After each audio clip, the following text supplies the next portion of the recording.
The Blast from Our Past Network.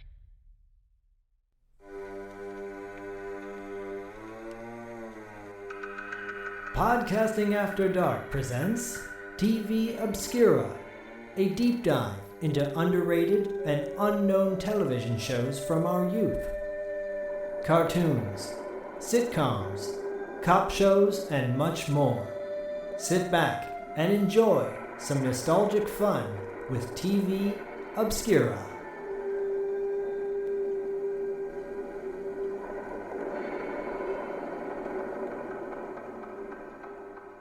What's up, everybody? Welcome to another episode of Podcasting After Dark presents TV Obscura. I am 1/3 of the TV Obscura team, Corey, aka Sleazy C. Joined with me as always is Zach, the Total Snackhead Schaefer, and Diallo, the Armageddon Jackson. But this month, I should say, we have a special guest. Someone that's near and dear to my heart. My co-host from Cartwright, a Seinfeld podcast, Adam.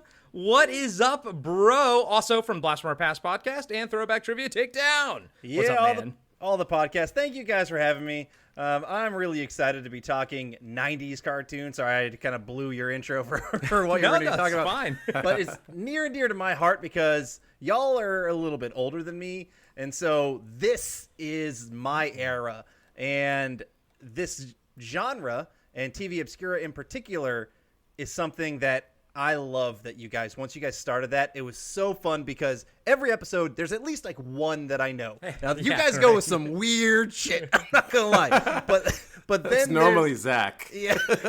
Yeah, I take full credit. But there's always at least one that I enjoyed watching. And so this has been like my favorite series that you guys do. So I'm excited to be on it. Thank you.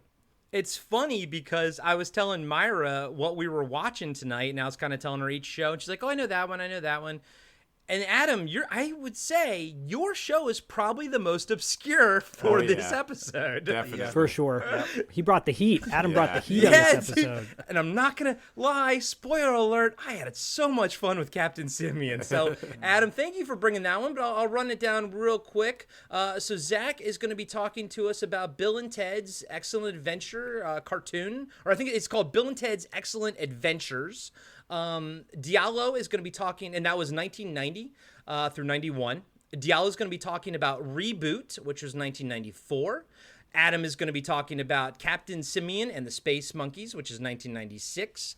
And I'll be talking about Men in Black, the series, sometimes referred to as Men in Black, the animated series, which was 1997 through 01. I'd say that Zach and I probably have the two most mainstream ones on here, maybe up until a couple years ago, because Diallo, didn't they do a reboot of ReBoot just recently? Yeah, we'll talk about it a little bit, but the production history of this show is fairly interesting. It's stretched across multiple decades, and even the first run lasted for like about 6 or 7 years, but it didn't have 6 or 7 seasons.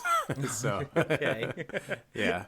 Interesting. Very interesting. And I remember all these shows except for Captain Simian, and definitely excited to talk about that one because that was a lot of fun. But thank you all so much for being on the show. Adam, real quick, can you just plug Throwback Trivia Takedown and Blast from Our Past? Let everyone know what those two shows are about because they all know what Cartwright, a Seinfeld podcast is about. Okay, yeah, so you plugged Cartwright enough. But yes, so I've got 2 other shows on the Beef Up Network. The Blast from Our Past podcast, where we're talking a lot of different nostalgic stuff. We're doing top 10s list.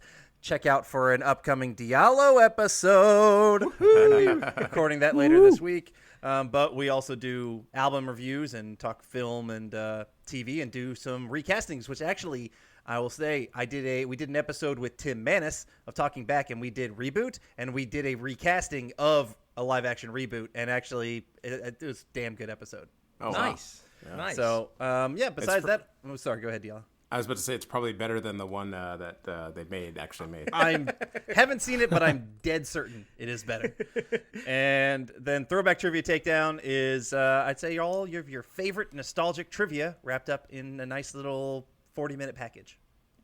It's a lot of fun, and I'll just throw out, since you love TV Obscura so much on this show, my favorite on the Blast from Our Past is the album reviews.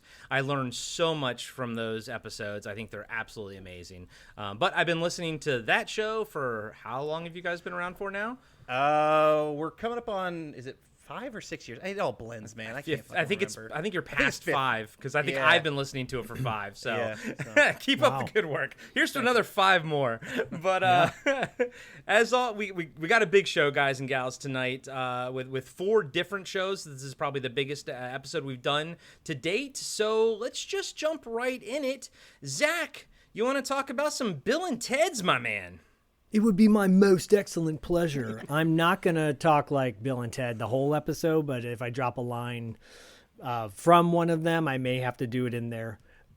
Most excellent way of talking, dude. Okay, yeah, so you guys all know Bill and Ted's Excellent Adventure, classic movie, 1989, had the sequel, Bogus Journey, and then Face the Music a couple years ago. But hot off the heels of the PG-13 Bill and Ted's Excellent Adventure movie, CBS released a movie, or a cartoon in 1990, Bill and Ted's Excellent Adventures. This is as close to the 80s as I can get. That's why I chose it. Otherwise, there was one on the radar. I was like, should I do that one? But then I checked the start date on it, and it was like 2000. And I'm like, oh, well, I didn't realize it was 2000. So I will be bringing that if we ever do a 2000 episode. So what you're saying is, as far as cartoons go, in your head, you missed a whole decade. I did, pretty much.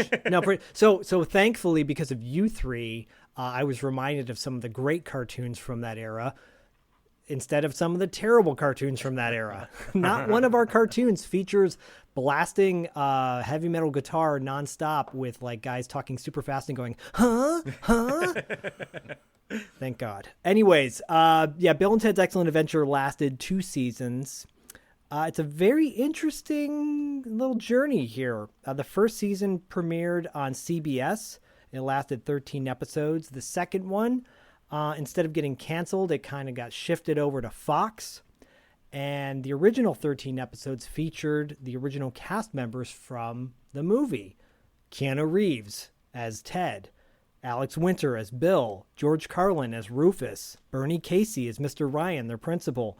That alone I would think would get anybody to watch this show, because you're talking about 4 dudes who typically don't do cartoons. And it's so cool to see Bill and Ted doing their thing and know it's the same guys from the movie. That's awesome. Anyways, the show is a little bit like, oh God, what was that Bullwinkle show? Sherman and Peabody, where they go back in time and they go to they have adventures with, popular figures like Genghis Khan or Abraham Lincoln or Socrates Johnson. Socrates, but Mozart, Julius Caesar, the Wright brothers, etc., etc. But not only does this show share the link from the movie of the actors, but it also shares the link from the movie of the, say, not the most politically correct way of approaching history. In 2022, it's quite different from Bill and Ted's way of looking at life in 1990. So the episode I brought to the table, these episodes are really hard to come by the way. So the episode I brought to the table was called One Sweet and Sour Chinese Adventure to Go. Takes place in you can find it on Dailymotion. I know Corey will put up all the links in the show notes. But the basic premise of this is Bill and Ted are rocking out per usual in their garage, and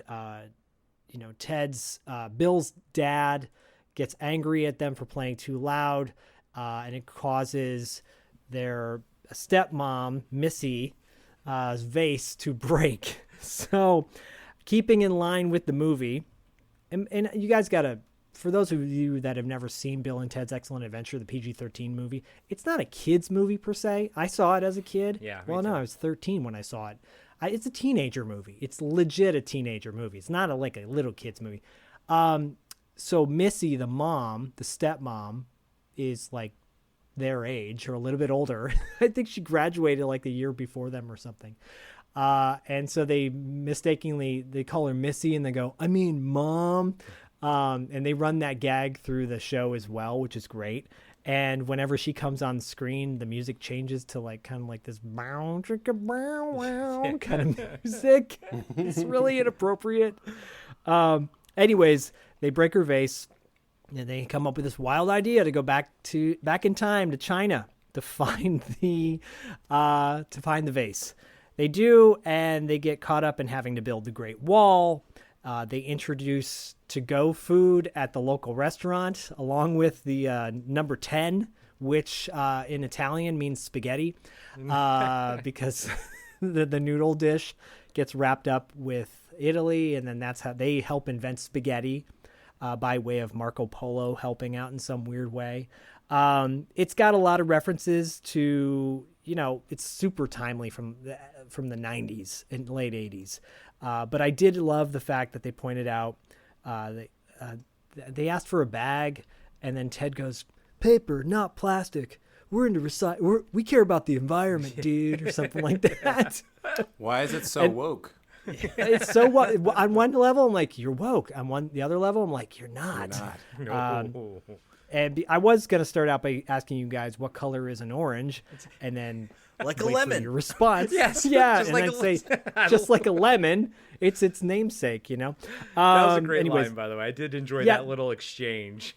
There's a lot of like great one-liners in this show. I love it. I loved it then. I love it now.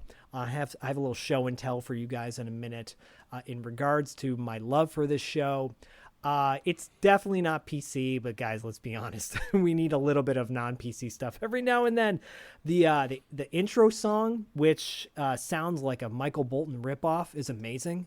It's like, Bill and Ted's most excellent adventures, so bodacious, so outrageous. So it's so great. Go on YouTube and listen to the theme song alone. It's on my playlist. I love to just rock out to this thing. Yeah, and it's got, like I said, it's got the original voice cast in the first half. The second season, they cheesed out, and they got the actors who will later go on to the live action show. They're not as good. So there's a live action Bill and Ted's also? I didn't even know that until I looked up the little factoid that you just said on IMDb. Like, when the hell was there a live action show?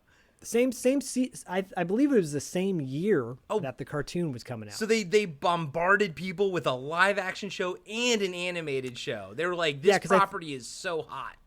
I think so, because I don't have the dates right in front of me right now, but I believe Bogus Journey came out like 90. I want to say 92, maybe, or 91. I think it was Adam, 91. You probably know what's up. 91 Okay. sounds right to me.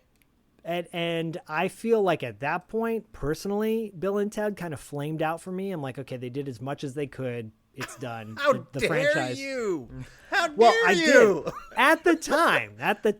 Don't get me wrong. I was like big into other things like pro wrestling, I guess, and and my hormones were kicking in, and so I was kind of starting to tap out on Bill and Ted, but they really like hammered this thing home. I think when people go, "Wow, Face the Music comes out," that's the last time we saw Bill and Ted. A lot of people don't even realize that they had that short-lived TV series and the cartoon that lasted 21 episodes.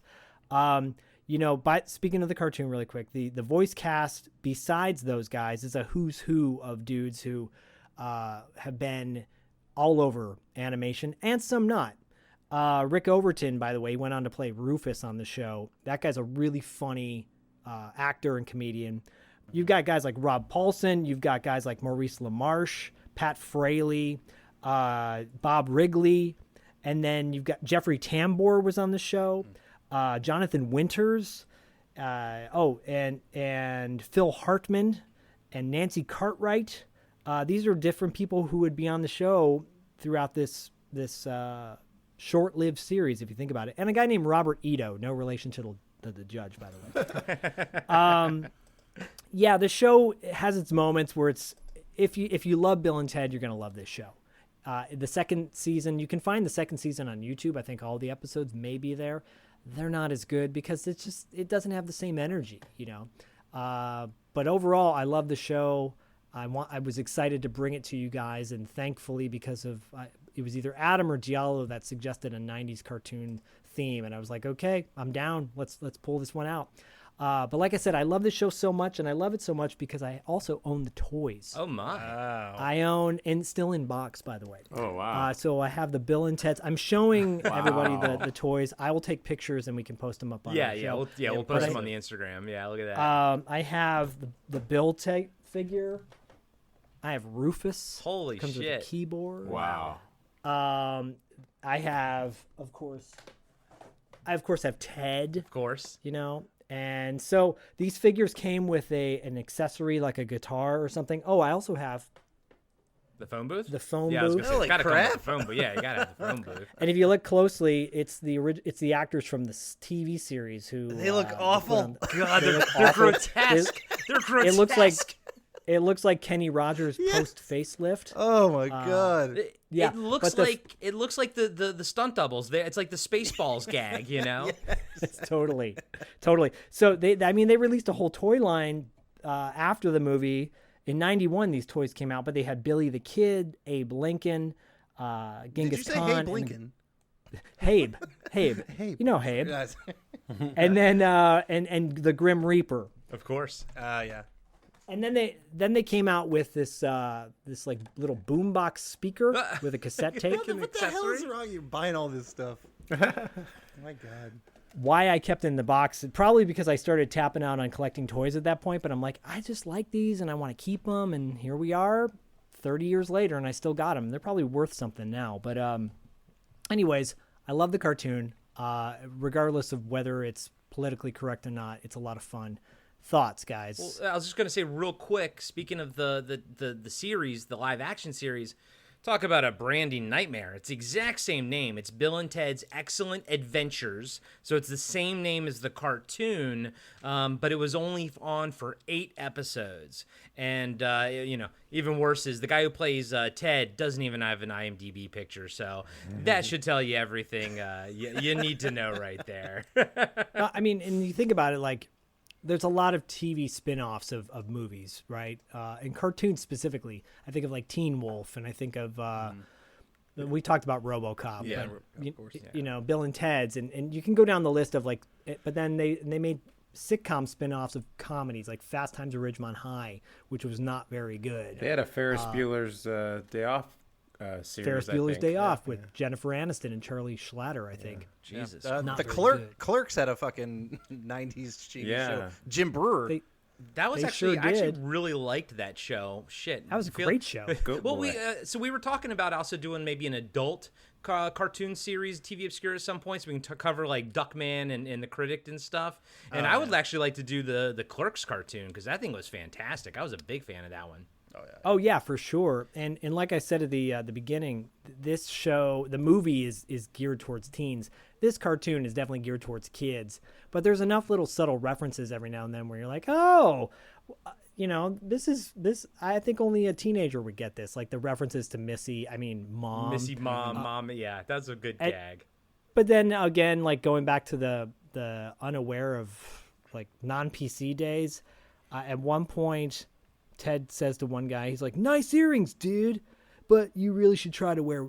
He goes, "But you should really wear only one." Right? I'm like, "Whoa, wow!" Jesus. I got that shit. Well, back in the day. you go back and you watch the movie, and literally there's moments where they hug, then they look at each other, and they call each other a slur. I don't want they to drop say the it. F-bomb. Exactly. Yep. And so it's like, yeah, when you said, whether it's politically correct or not, it's not. We all know it's certainly not. The movie's not. The cartoon's not. Man, the Asian racism is hard on this episode. To Adam, keep going. Take us into it, buddy. Yeah, please. I mean, no. Don't point to me like the whitest of all of us. Say you talk more about racism. I don't even have a tan, okay? But yeah, the show did make me a little uncomfortable about all that stuff. I'm not gonna lie. This was the only show for me that I didn't watch. I'd watched all the other ones we're going to be talking today. I actually have watched them. I was a massive Bill and Ted's Excellent Adventure, the movie, and Bogus Journey fan. Yeah, me too. But the cartoon isn't one that I really got into. For some reason, At that time, I was either watching other stuff. When this one came out, I was 5 or 6, so I was still probably under. I was still not even old enough for this one yet. So, watching this, I'm just watching it with fairly fresh eyes. And no, no, this is not a good fucking show. It's funny. What's funny about that though is like, you think back during that time, that was totally the norm. Oh yeah. I feel like G.I. Joe maybe was the only show that tried to have somewhat of a balanced look at diversity in a fair way versus like caricatures. This is like, the Italian guys are over the top. The guys in Shanghai are over, there's even a reference to getting shanghaied, which again is racist. I've appreciated that Ted called one of the guys an Asian dude versus like something else Something that would even be worse. Yeah. Yeah. Well, at least he didn't call him Oriental, I guess, right? That's exactly. Thank God. Yeah. I mean, but kids still have Oriental Trading Company, which is like a tchotchke store. And I'm like, is that appropriate? I don't know. They should change the name. But anyways, yeah, you got to, if you go into it with an open mind of like, this is definitely a then, not now, then maybe you'll make your experience a little bit more enjoyable. Well, also of the 3 cartoons, to me, this one felt like it was the most 80s. Like you said, you picked it because it did feel that way. And 1990, as we all know, you go watch Ford Fairlane or something. The 1990, 1991 still looked like the 80s. Honestly, I might even say the 1990 probably looks like what you actually think in your head the 80s looks like. It wasn't until like 92, when things start going. It's the same for the 80s as well. Like 80 looks like the 70s. But this was, I believe, the last cartoon, Saturday morning cartoon that Hanna-Barbera produced. And it has that feel. It has that like 80s style to it. I'm going to say something that's not probably going to be very popular. I'm not a big Bill and Ted's Excellent Adventure fan. Oh my God. I'm so glad I'm not the only one. I saw the first one in the theater. I went through my phase as a kid talking like them, but it didn't really last too long. And I've never seen Bogus Journey, even though we interviewed William Sadler and I had to feign like I saw a Bogus Journey, but I've never seen it. Oh, you got to see it now. I think you'll like it now. The William Sadler scenes are probably the top of the entire film. And, yeah. Agreed. So going into this, I was like, I'm still going to go into it with an open heart and open mind. And all I got was racism in return. I mean, guys and gals, we're all cool here. We all understand that. And I'm all for things staying in the past and like, let's not touch them. Let's not alter them. They are what they are of the time, and that's okay. Some of this was not okay. They were... How they portrayed Asian people was the 1970s style of portrayal. It was the Breakfast at Tiffany's. What's his name? What's that? Roddy McDowall. Mickey Rooney. Mickey Rooney. There you go. Fucking how he played an Asian American gentleman. It's exactly that. And then on top of it, the Italian stuff as well. It wasn't a good look. But like, if you can punch past that, if you can punch past that. There's still not much meat on the bones here, guys. It's I don't even know who this is for. Is this for kids? Is this for kind of adults? You learn a little something. They're learning to be racist. Can I ask a question? Why is it like bad for the Italian representation in this episode, but it's okay for Mario in Super Mario? That's a good point. Yeah. I don't know, man. Yeah. It was the first things I thought about when I watched it. I'm a walking stereotype. Yeah, I was like, oh my goodness, this is way over the top. And then at one point, Bill and Ted get captured, and there's a guard guy who has to like watch them and everything, and he's built of every racist piece of Asian iconography. He has a gap tooth. He's got the Fu Manchu mustache. He's even got long fingernails. But I will say this. The show goes so far as to compliment him. They compliment him on his long fingernails, and he actually takes it nicely. He's like, oh, thank you. And it's actually a kind of, I think they were trying to make fun of gay stereotypes, but it actually turned out to be one of the sweeter moments of the episode. Animation I thought was okay. It was very 80s. It was very Hanna-Barbera-esque. Didn't look anything like but the 90s. Hanna-Barbera animation sucks. Like, I don't know if you guys say that enough. It sucks. It was been bad for a decade. Well, you're talking to somebody who loves Thundar the Barbarian, so Yeah, I'm I like, take I umbrage with that. I can't get on board with that. But Fine, I'll be alone on that one. But Diallo and I will be over here not loving Bill Yeah. and Ted's the movie, though. But yeah, that's my thoughts are, I didn't watch it back in the day. I won't move forward with it. It's not easy to come by. I appreciate that Zach loves it, and I can see why, and I got no beef with that whatsoever. But it doesn't have much place here in 2022, I'd say. So I want to just add in there, though, because I've never seen an episode, it did feel so good to hear the correct voices. I know they changed in season 2, as you mentioned, but like agreed. Hearing like, oh my God, my Ted and my Bill sound exactly how they're supposed to. That was wonderful. agreed, because halfway through the episode, I was like, man, these voice actors are doing a great job. And then I IMDb'd it because there's no way in hell that I would have thought that Keanu Reeves and Alex Winter were going to be doing the voices on this cartoon. This is almost unheard of. I can't, off the top of my head, think of a cartoon that came from a movie or some other property and kept the same voice actors. I've never in my life heard of that. And that's remarkable unto itself. Is it a saving grace? Yes. Does it save the show? Not at all. Do you know who played Teen Wolf in the Teen Wolf cartoon? Do you know who played Teen Wolf? Who? Well, at one point, this guy's named Townsend Coleman. Oh, yeah. He's in tons of stuff. He plays the Tick, and he was in Michelangelo. He's played Michelangelo. If I remember, he looks a lot like you. Look him up. Kind of does, actually. Yeah, I'm not gonna lie. Look him up. He kind of looks like you. Wish I had his career, but anyways, very prolific. He doesn't look that much like you. You're much hotter. You're a snack. He ain't shit. Appreciate that. especially with that mustache.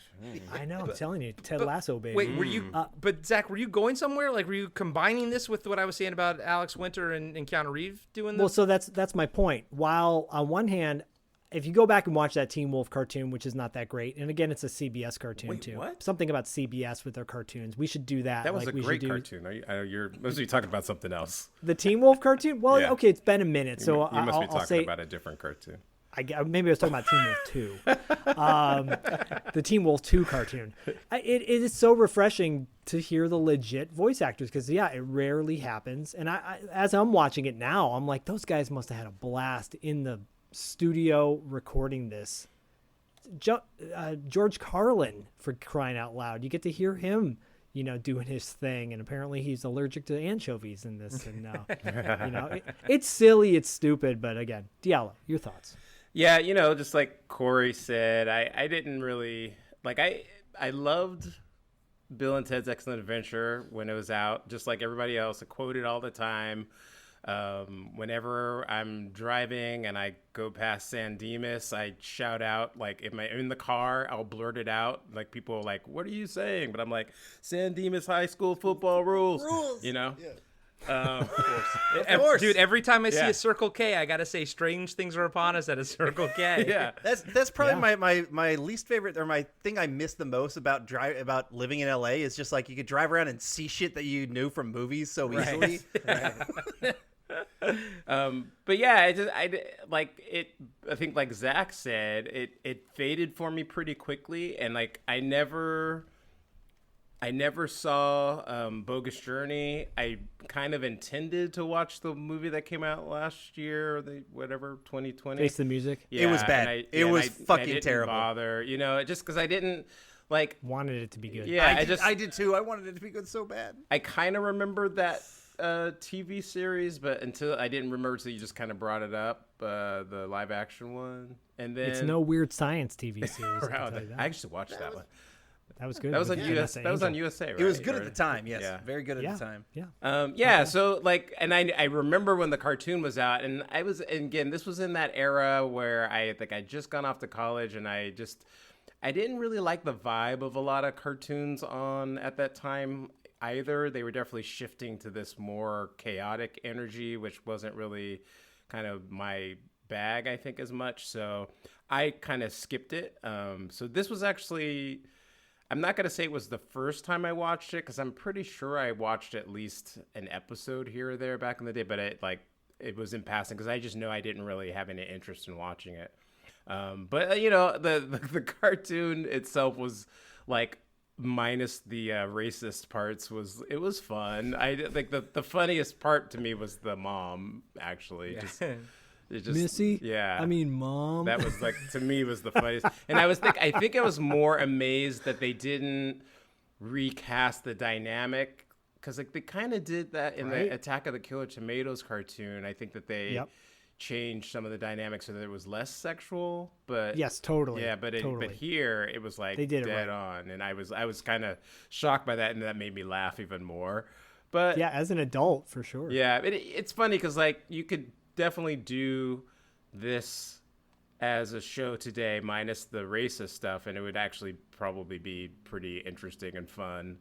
But yeah, I'm going to be a little grumpy on this episode, but because there's another cartoon that I wasn't a fan of. No. But yeah, so, I mean, it was fine. It's either mine or Adam's. Yeah. It's probably not yours.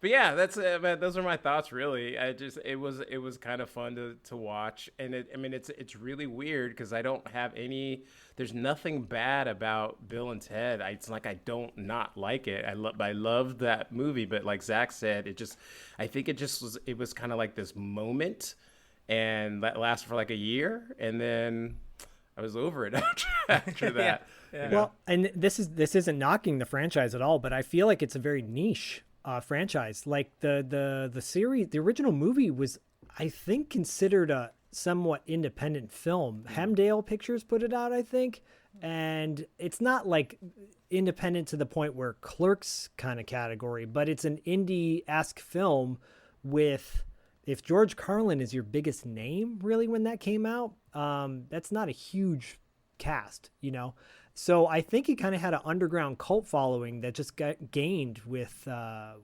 time and folklore. Like, I think it's one of those kind of things where like people go, "Oh, have you seen Bill and Ted's?" Or, "No, what's that about?" And you go, "Oh, it's so crazy. They say party on, dude." And like the blah, blah, blah, blah, blah. And then they always forget all the things that maybe hold it back a little bit. Right.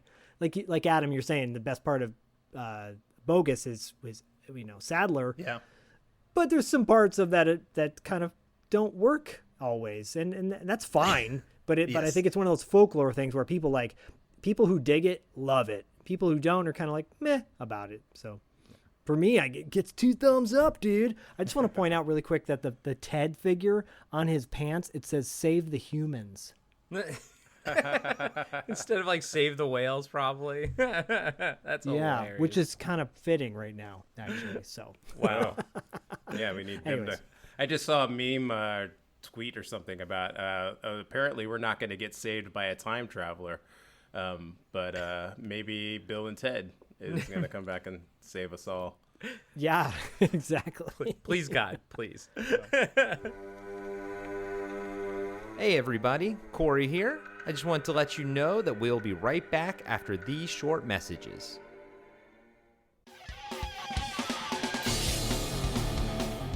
Have you been wondering where's the beef?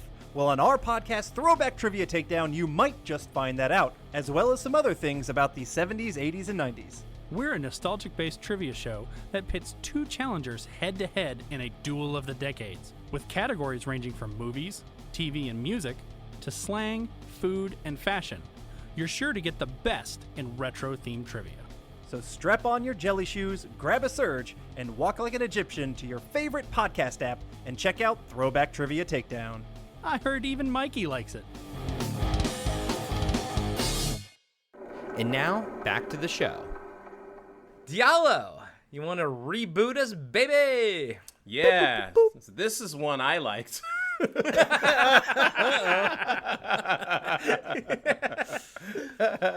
ReBoot is a Canadian-produced computer animated series by Mainframe Entertainment and Alliance Communications. It has a little weird production history. Debuted in 1994. It was both on, it was originally broadcast on YTV in Canada, and in the US it was broadcast on ABC. It had 4 total seasons, but like I said, it was a little weird. So the first season and the second season kind of came out kind of close together. The third season came out a few years later, and then the fourth season actually came out in 2001. And it was because they had made 2 movies that were supposed to kind of conclude the series, and they broke it up into like 8 episodes. So anyways, it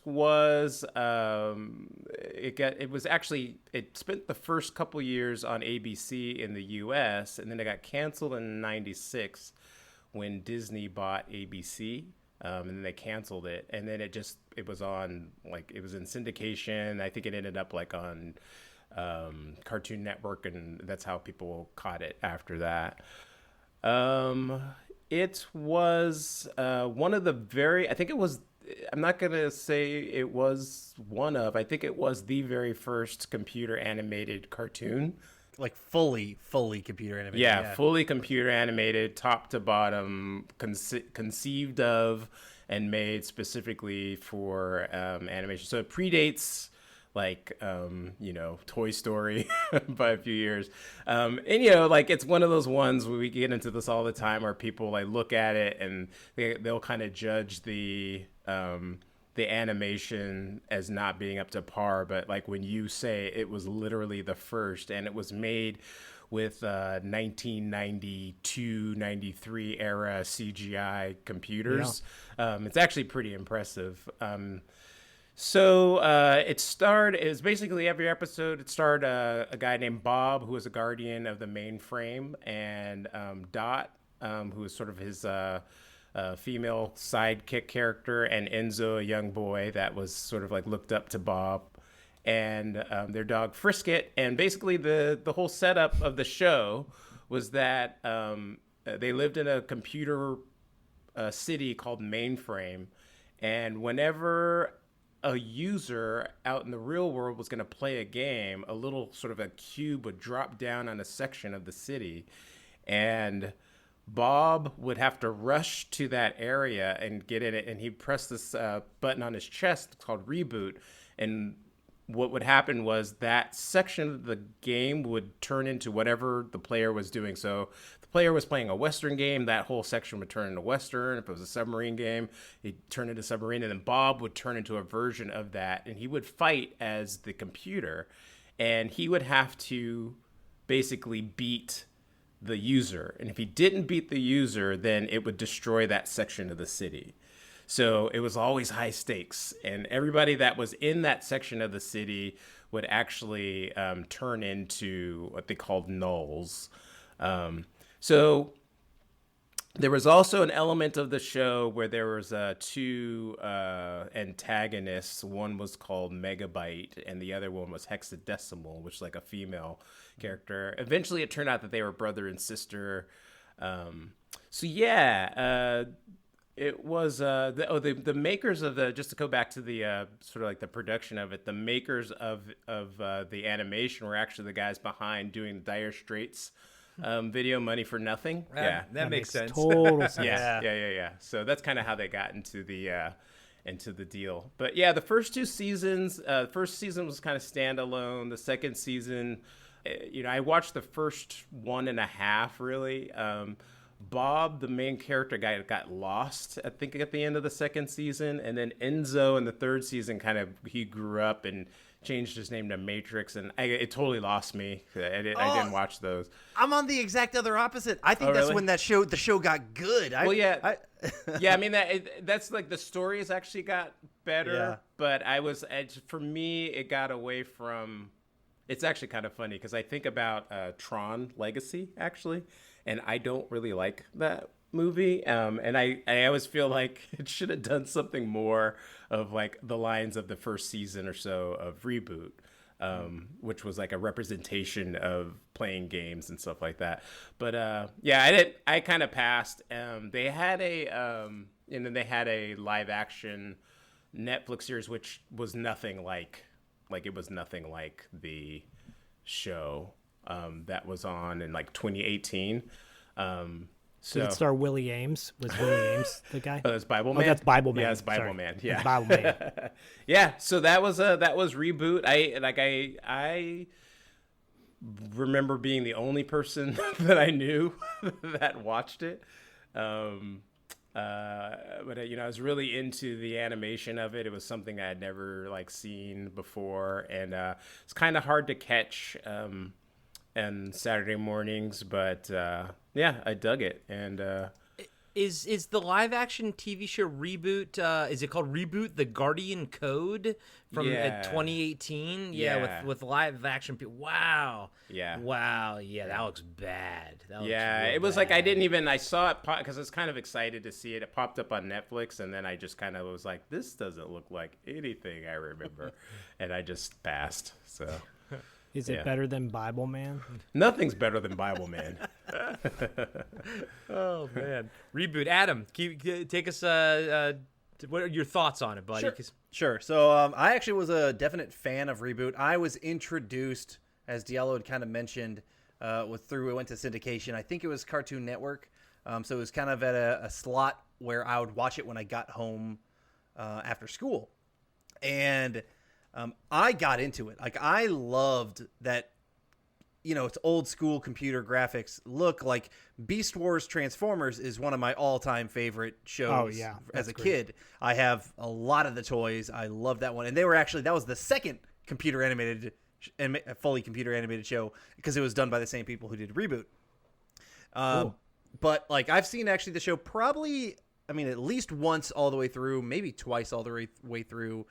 I think the voice acting is fantastic. I can separate myself and realize that, back in the day, those graphics are not great, especially when you're thinking of the textures in the backgrounds and all that kind of stuff.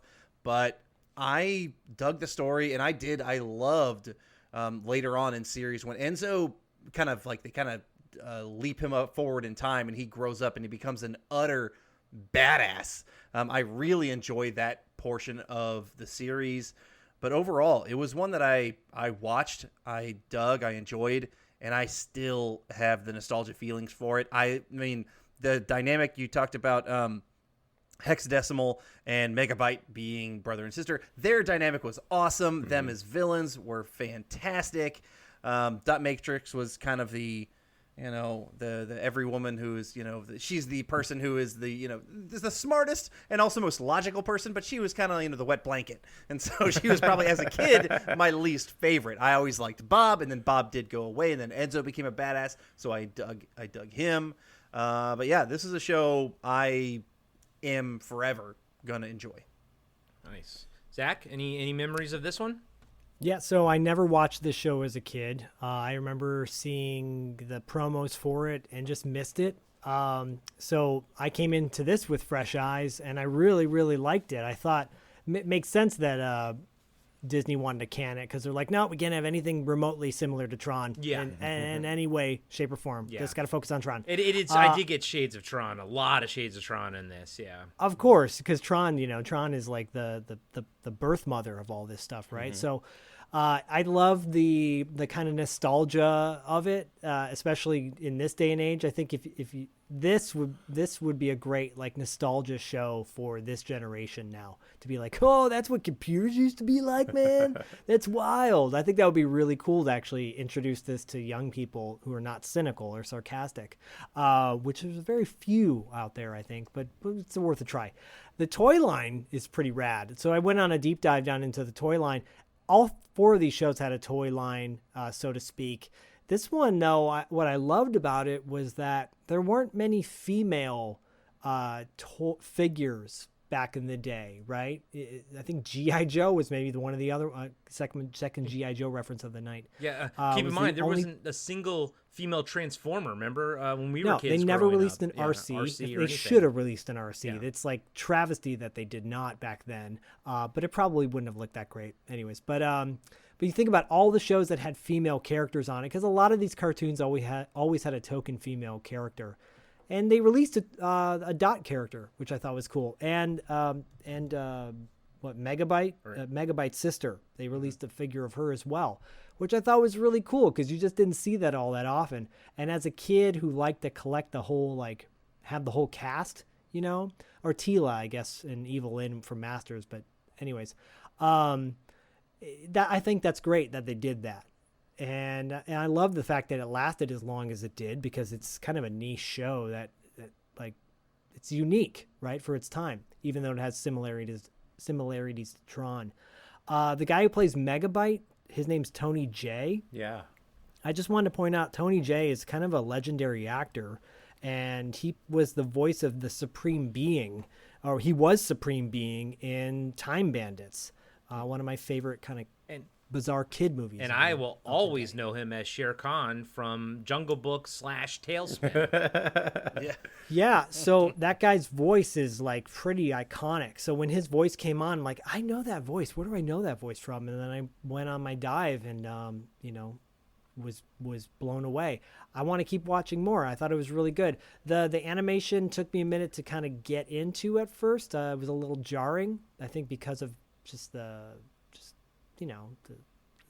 beginning stages of the motion and the tracking and how stiff they run. It's it's kind of interesting to watch at this, but it is hard to kind of get used to that style. So we're just so used to so many cuts and everything being so precise now. So fluid. And then this for sure did not have that at first. It felt like I was watching a video game, which was fine.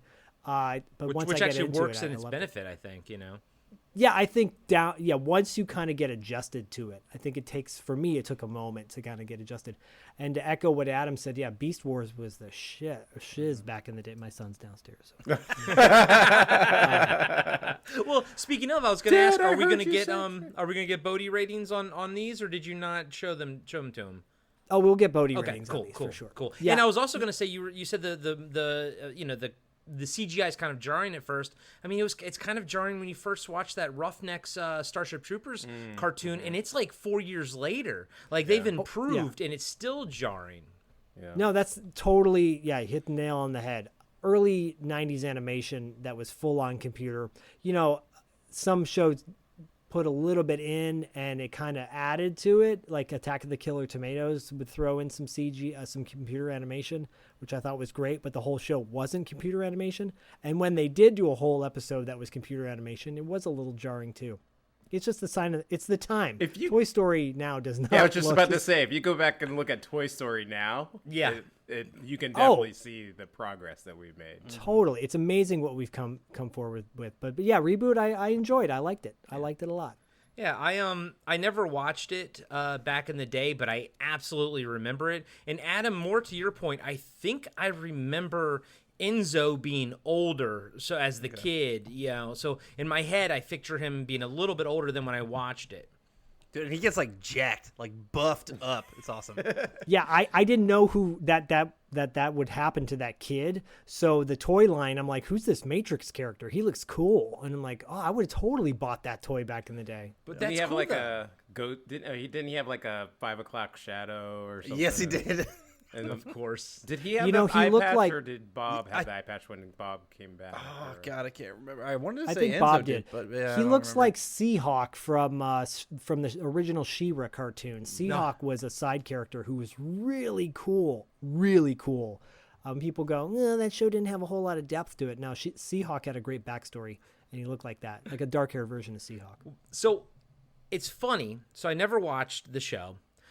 And I'm having 2 points in my life just recently really illustrates how strong nostalgia is. So I never watched this show. And in fact, I made it a point at that age to not watch it because I was an art snob and I only liked hand-drawn animation. I hated CGI. So I went out of my way not to watch ReBoot. I'll give you what my thoughts are in a second. So knowing that, and then knowing the fact that I also didn't really watch the TMNT cartoon back in the day, the original one, because I loved I was a big fan of the comic book, and I didn't like them being all kidified.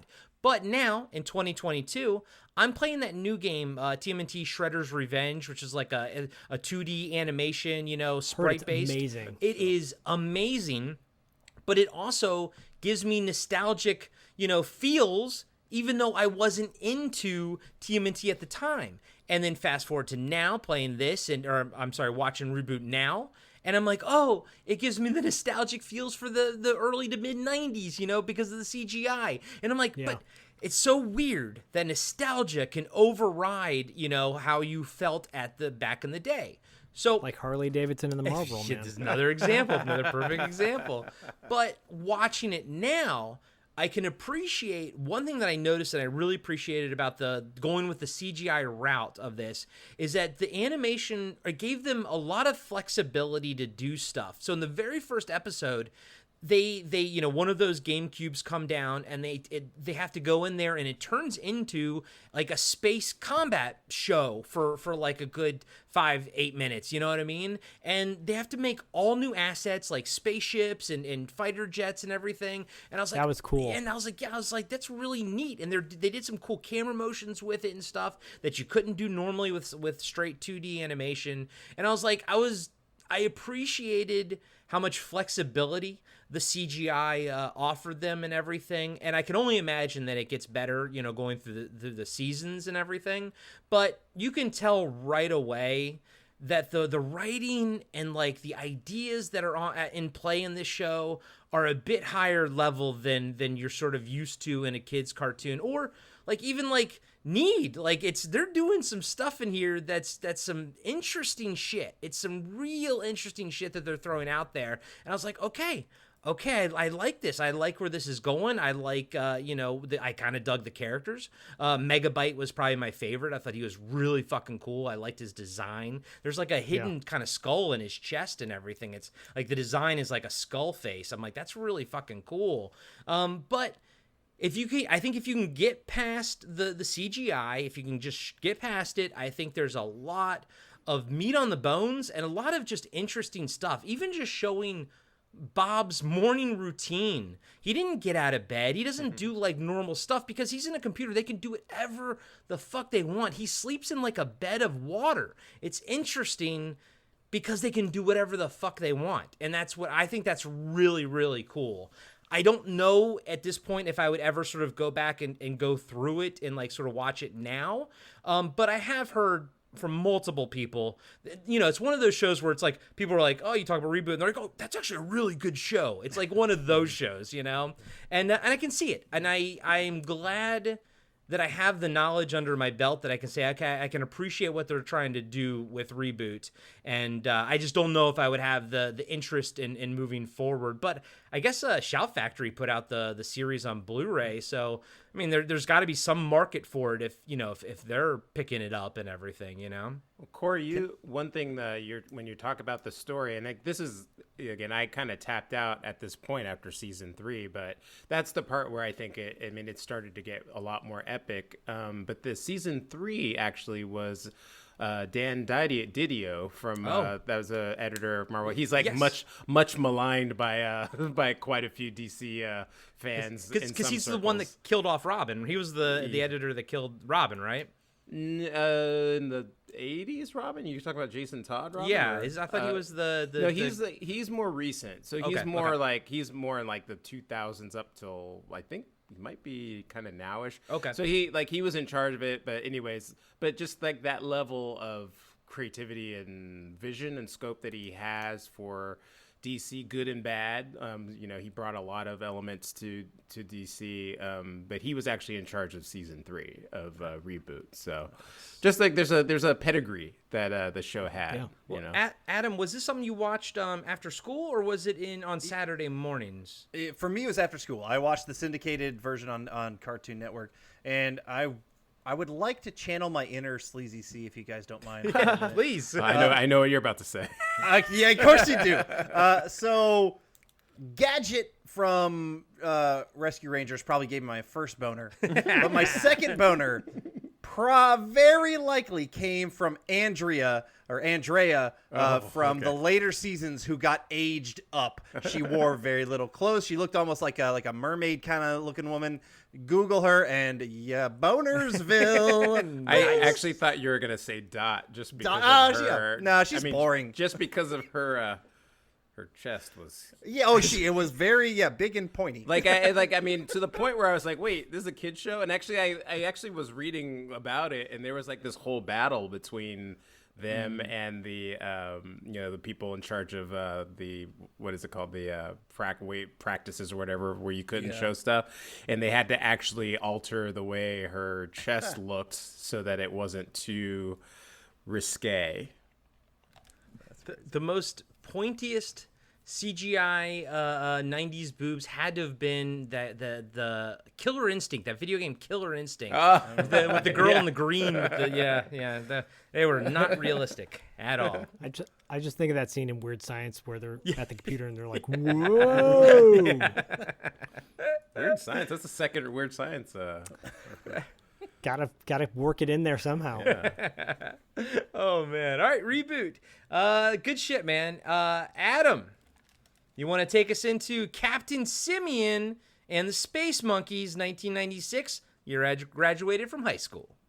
Captain Simian and the Space Monkeys. What a great way they say that in the title and the opener. I love that. All right, so this show was a short-lived 26-episode syndicated run. So it was on a different station depending on where your market was. I don't remember. For some reason, I remember it being on like the WB or something like that when I was watching it, but I can't fully remember. It was done by Bobot Kids Entertainment. They've done some other fantastic shows, King Arthur and the Knights of Justice, cool. Double Dragon, which is not fantastic, but that Mighty Max. Better than the movie. Street Sharks, yeah. It is better than the movie. It's god-awful. Street Sharks, Extreme Dinosaurs, Extreme Ghostbusters. Actually, Extreme Ghostbusters is a great cartoon, by the way. No, Very great. Mummies Alive, which is another one that I really liked great. when I was younger. So they've done some really cool stuff. They do Monster Force also? Oh, let me jump on that. I don't see it in the list, but it's possible that they... Okay, sorry. Oh, no. I see Monster Rancher as one of their shows, but I don't know Monster Force. Monster Rancher. So this is a classic tale as old as time. Monkeys that got sent into space meet up with some hyper-intelligent beings, get turned into super smart simians themselves, and have to fight a half-human, half-black hole. Obviously, we've heard this. This is like Shakespearean, of course. So it's a bit out there. The show that you had us watch, Corey, was the second episode of the show, which is kind of like their two-part starter, where they're kind of just setting things up. We kind of meet the different characters. But overall, it is an action-adventure cartoon where different wacky things in space happen, where they have to typically fight the same kind of main villains over and over again and different stuff like that. So it's not like, the plot's nothing special, I will say, but the voice acting is very interesting. I'll kind of go through those guys, but overall, yes, it's these the ape puns, the monkey puns, the banana shaped things are crazy on this show. They come fast and furious at you. Yes, they do. I mean, every little thing from their animations on how they do their high five, their little low high fives by like using their feet for stuff. I mean, that's what's wild about this show. Is just kind of fun to see how they kind of turn everything. They apify, they monkify, and everything up. So the show was created by Gordon Bresick, who worked on some shows like Mighty Max that I kind of already mentioned. He was also a writer on Pinky and the Brain, Animaniacs, Tiny Toons. He's got the Smurfs he worked on, as well as the Snorks. So he has a very good pedigree. I was a big Snorks fan as a kid. Yeah, is come cool. along with the Snorks. Yep. It's so good. Yeah. So some of the cast. This is a phenomenal voice cast on this show. Captain Simian. Oh wait, you know what? I kind of want to go a little bit on some of the characterization. Captain Simian is kind of a Shatner-esque, I would say, Star-Lord-esque type of leader. Big time. Yeah. Voiced by Jerry Doyle of Babylon 5 fame. Mm-hmm. So he was one of the main guys in that. They had other phenomenal... Dr. Spitz was this orangutan who would bounce back and forth from super smart, sounding guy to really dumb hick who sounded stupid. Did he have but like it was two brains in him or something? Two personalities? something like but exactly. It would bounce around. But voiced by the amazing Maurice LaMarche, who's already been in some of these shows. Spider was kind of like the to me, it reminds me of Rat Trap from Beast Wars. He is, intelligent, but he has his own mind, and he's going to sass it up. He's always kind of like the sarcastic one, voiced by Dom Irrera, classic comedian in everything he's done. Dom Irrera is hilarious. Yeah. Oh my gosh! If you guys don't know his stand-up, go seek it out. It's worth it. They had a little orbiting kind of computer ball called Orbitron that would fly around and give commentary on different things, and that was done by Jeff Bennett, who has done tons of stuff. Jeff Bennett has like 500 and something credits. I remember him best from Gargoyles. He voiced Brooklyn in Gargoyles, which is one of my all-time favorite cartoons. And then Gorilla was this big, dumb stereotype of a character who was super strong, kind of dumb, and then would go into a rage, done by Shredder himself, James Avery. So fantastic guy there. And then the main... And I was going to say, and I know you recognize Shaolin, right? Yes, because she was in Curb Your Enthusiasm. Yes, she was. Go check out Adam and I are going through Curb Your Enthusiasm on the Cartwright Patreon. We're about halfway through season 4. She was in season 3, wasn't she? Karen Mariyama. Oh, no, I think she was in season 1. Okay. Dude, yeah, she was like in I think it was U2000. I'm pretty sure because I looked it up. Yeah, I'm pretty sure she was real early on that one. But yeah, Shaolin is kind of like this not quite an Asian stereotype, but she's kind of the female badass, but kind of they tie her in. They're all different types of monkeys or apes, and they all kind of have their own regular stereotype. And the last couple people I want to mention, Nebula, who was that half black hole, half human, was voiced by Michael Dorn from Star Trek Next Generation. Mr. Worf. Yep. And then Rhesus 2, which was the Chip. He was in Chips? Yeah, he was in Chips. He was one of the cops. Yeah. See, I get blinded by Estrada. I can't move past Estrada, and there's the beauty. There's a lot of Star Trek connections in that show. Oh wow. Okay. And then Rhesus 2, which was kind of like this cyborg villain that you guys saw in that episode. It was voiced by the great Malcolm McDowell from Clockwork Orange. Tons of stuff. So awesome. Wow. Yeah. Wow. And he smashes his brain at one point, like rips out his old brain and smashes it. I'm like, what am I watching right now? He did that a lot, actually, in the series. Really? Yes. Awesome. Like throwing away a brain kind of became a gag for that character. Such a great gag. So, the show is wacky sci-fi adventure with monkeys. Like, that's exactly what it is. I don't think there is much depth to it.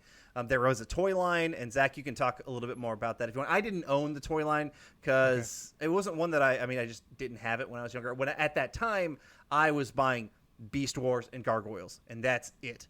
Probably some leftover stuff from G.I. Joe and other stuff around as well, but this was a show that I remember digging. I remember watching it. It wasn't a top tier favorite, but I remember it was one that I seemed to kind of bring up in conversation to people. Like, oh, do you remember this one? And they're like, no, I don't remember that one. I'm like, oh, okay. Also, I'll just kind of sit back and talk to myself about it. So, well, you're talking to us about it now. I'll kick this one off. This was my sleeper hit of the 4. I watched the first episode almost. I'm not trying to be rude, but I went into it being like, I don't really know if I care. I probably 5 minutes into it, I was like, oh, this is good. I was like, okay. And so the animation, what caught me first was I thought the animation was really damn good. I liked all the character designs. I liked how they were all different monkeys. They all had different personalities, and like the fact that they were different monkeys, you could sort of just piece them out. You could see them just individually every single time, and because they were different species and everything. Thought that was super cool. I liked the personalities, like the Captain Kirk and everything like that. But what sold me, before what sold me, loved Rhesus 2. Mm-hmm. What an awesome design. He has 2 guns that are made from brains. He takes his own brain and throws it at people, and then it attacks people. I'm like, this is the greatest toy ever. I want a Reese's 2 toy if it exists. I think he's designed fantastically. I thought he was absolutely fucking amazing. But what sold me on this episode, he has to send his team, they open up a wormhole. He sends his team back to Earth, right? All done. He doesn't go because he's got to get rid of this device that could give the villain ultimate power, right? That's all that really matters. He's going to sacrifice himself to basically drive into the sun, fly into the sun with this thing so the villain can't get it. And I'm like, that's fucking awesome already. But at the very last moment, kind of a little bit of a Deus Ex Machina, he's being chased down by the villains. He's about to get destroyed. His team comes flying through in their ship and shoots, saves the day, yada, yada, yada. They pull him in. We see there's like modifications made on the ship and everything. And he was like, how did you guys do this, in 5 minutes? And they're like, oh no, we've been lost in space and time for years. And we even visited the Earth in the 70s, and they even made a reference. They even made a Steve Martin reference, and they had time to get this new ship and do different modifications to it. And then bada bing bada boom, we're here. But I'm like that is some 2022 Star Trek level thinking right there, with having this whole idea of space-time continuum, and they're in it longer than you are, and for us it's only a few minutes. I was like, that is some high-level science fiction concepts right there that, for me, that was just the icing on the cake. I was like, I am 100% sold on this show. And on top of it, the action was awesome. They do great little gags with them shooting with their feet and stuff. It feels like the animators always knew that these were monkeys, and they just do all these little quirky things that look weird because they're kind of humanish, but they're still monkey things. And I'm like, it's clever. It's fucking clever. I really fucking dig it. But yeah, that whole I don't know if they're gonna ever get that deep later on or whatever, but the fact that they showed their hand right there and being like, look, we're a bit smarter than you probably think we are writing this show. I was like, you know what? Hats off, guys, because that's some Doctor Who shit right there, And I was proud of them. I was proud of them for fucking putting that shit in Captain Simian and the Space Monkeys. My God, Diallo, did you notice that? Did you get any vibes of some Doctor Who wibbly wobbly time shit going on? Yeah, I mean, that was the one sort of piece that made me take notice. So I was kind of watching the episode it was entertaining. It felt to me pretty straightforward. But then when they had that piece, I was like, whoa. And my mind kind of flipped out a little bit. And I thought that that's also what made it have that sort of that idea that would make me want to come back. Because otherwise, I don't have anything bad to say about it, but it seemed, and I'm kind of saying this from a standpoint of thinking back to that time. I don't think I ever heard of this show. So when you brought it up, I was like, I think I had the vaguest memory of it. And if it came on WB, that makes sense why I would have never seen it. At that time, I was living in Hawaii, and they didn't have WB yet. And so that first season, so I didn't get to watch anything that came on there until I was home for the summer. So then when I watched it, I just had this idea of, this is just monkeys in space. Okay, that's cool. And I mean, it was fun. I had laughed and I thought it was cool, but there wasn't anything about it that kind of had a this is what it's about kind of feeling. But then when that moment happened, then I was like, I kind of got more intrigued, and then I was curious to watch it a little bit more. So I enjoyed it, and I thought it was fun. The animation actually was really impressive to me. It was on a scale that was higher than I thought they would use for something like this. But for a show that you and I had never even fucking heard of before. Yeah. Because there were other shows that were on in that time frame that I don't think had animation that looked like that good. So I was taken aback by that. I thought it was pretty cool. So I thought it, and I did like the designs of the monkeys too, and the what was it, the King Kong? What did he call himself at the end? The really big one? Gorilla, yeah. he was my favorite at the end. So yeah. Zach? So, a lot of thoughts about this one. I originally going into the 90s episodes, I was like, what am I going to choose from the 90s? And I was going to go with Bucky O'Hare, that cartoon. Oh, okay. Wow. And then I didn't. I was like, went with Bill and Ted. But then when I saw Captain Simian pop up, I'm like, is this going to be like Bucky O'Hare? Shades of it a little bit, but obviously with the animal references. But man, this was so much better than I expected. I never heard about this show, never watched this show. So when it was brought to the table, I was like so blown away overall. Great show. So much fun. Shades of like some Flash Gordon type stuff, Buck Rogers, Star Trek, obviously, which was great. Yeah, I echo what everybody said already. It's a really fun show. It's worth watching, at least the first one, and then future episodes, hands down. I'm going to try and see if I can find the DVDs for this thing because I enjoyed it so much. And I love the animation. The twistedness of it was, and I think this is where the 90s started to get that, where you got a little bit more graphic with your violence, like with the brain stuff, which was great. And there is a Reese figure. Mattel put out a whole toy line of these guys with two ships. I literally thought you were going to pull the figure out just now. It's just... No. I have it. I bought it. But I will say if you go on eBay, they're reasonably priced out of the box. It's cool. I love the fact that this show totally flew under the radar for me. And had, if it has its own toy line, then it's from Mattel. It's got to be, semi-popular across the board. So, yeah, man, I love this show. I will definitely watch the pilot again, or whatever that, it was basically the pilot. And then I'll watch future episodes, guaranteed. Yeah, Adam, how did it hold up for you now, like watching it in 2022 versus when you were younger?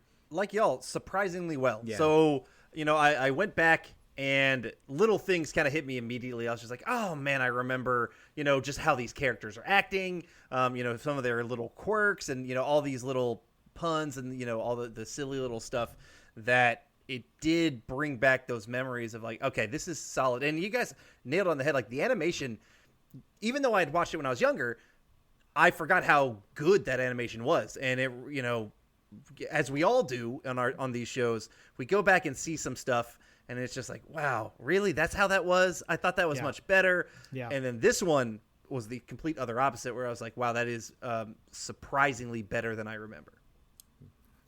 Again, Harley Davidson and the Marlboro Man. Nostalgia's one hell of a drug. I'm like that with a lot of music, actually. There's some songs from the 80s that I remember hating then, and then I hear them older, and I'm like, oh, yeah, let me sing the whole thing. What's wrong with me? What's wrong with me? Nostalgia, hell of a drug. Hey, everybody. Corey here. I just want to let you know that we'll be right back after these short messages.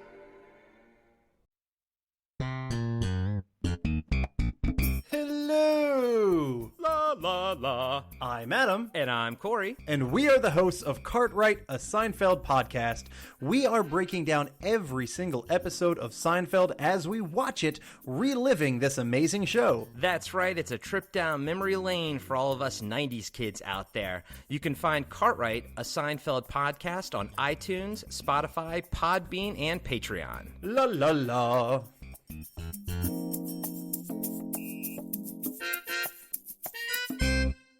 And now, back to the show. All right. Well, I probably have the least obscure cartoon from that time frame, especially since it's based on a movie series. But I wasn't watching a lot of cartoons back then, but I did watch this when I worked at the video store, when I was, Randall at the video store, because I did work like every Saturdays. And actually, on Saturdays, I just did a double shift. I actually I would open and I would work all the way till close. So I watched cartoons like all morning till noon. Then I would usually build a Zoid model up till the night, and then that was it. So, but I do remember Men in Black. So I figured, you know what, this would be a good time to talk about it because I also remember loving it. So, Men in Black, the series, originally aired on Kids WB. So, Diallo, I don't know if you missed this one. From October 1997 to June 2001 for a total of 4 seasons. Each season is about 13 episodes, though, so they're not like full seasons. The animated series is based on the 1997 movie with Will Smith and Tommy Lee Jones, which was based on the Malibu comic series. And guys and gals, if you didn't know, Men in Black was a comic series by Malibu, which got purchased by Marvel back in the day. Great comic series, too. Very good. great. MIB the series was developed by Jeff Kline, Richard Reynes, and Dwayne Capizzi. All 3 of them wrote. I think Richard Paynes was more of the executive producer. But what was his last name again? Reynes. How you say penis? Penis. that's what I- Reynes. Oh, Reynes. I heard penis. I heard penis. I heard penis. It might have been. I might have said You penis. totally said penis. That's why I I started will- laughing when you asked. I was I like, will Yeah. find out when I go back and edit this. Capizzi produced. He's one of the producers of Roughnecks, the Starship Troopers cartoon. He wrote for the Ace Ventura and Mask cartoons, as well as Darkwing Duck, Tailspin, and one that I may bring to the show one day, the Alf cartoon.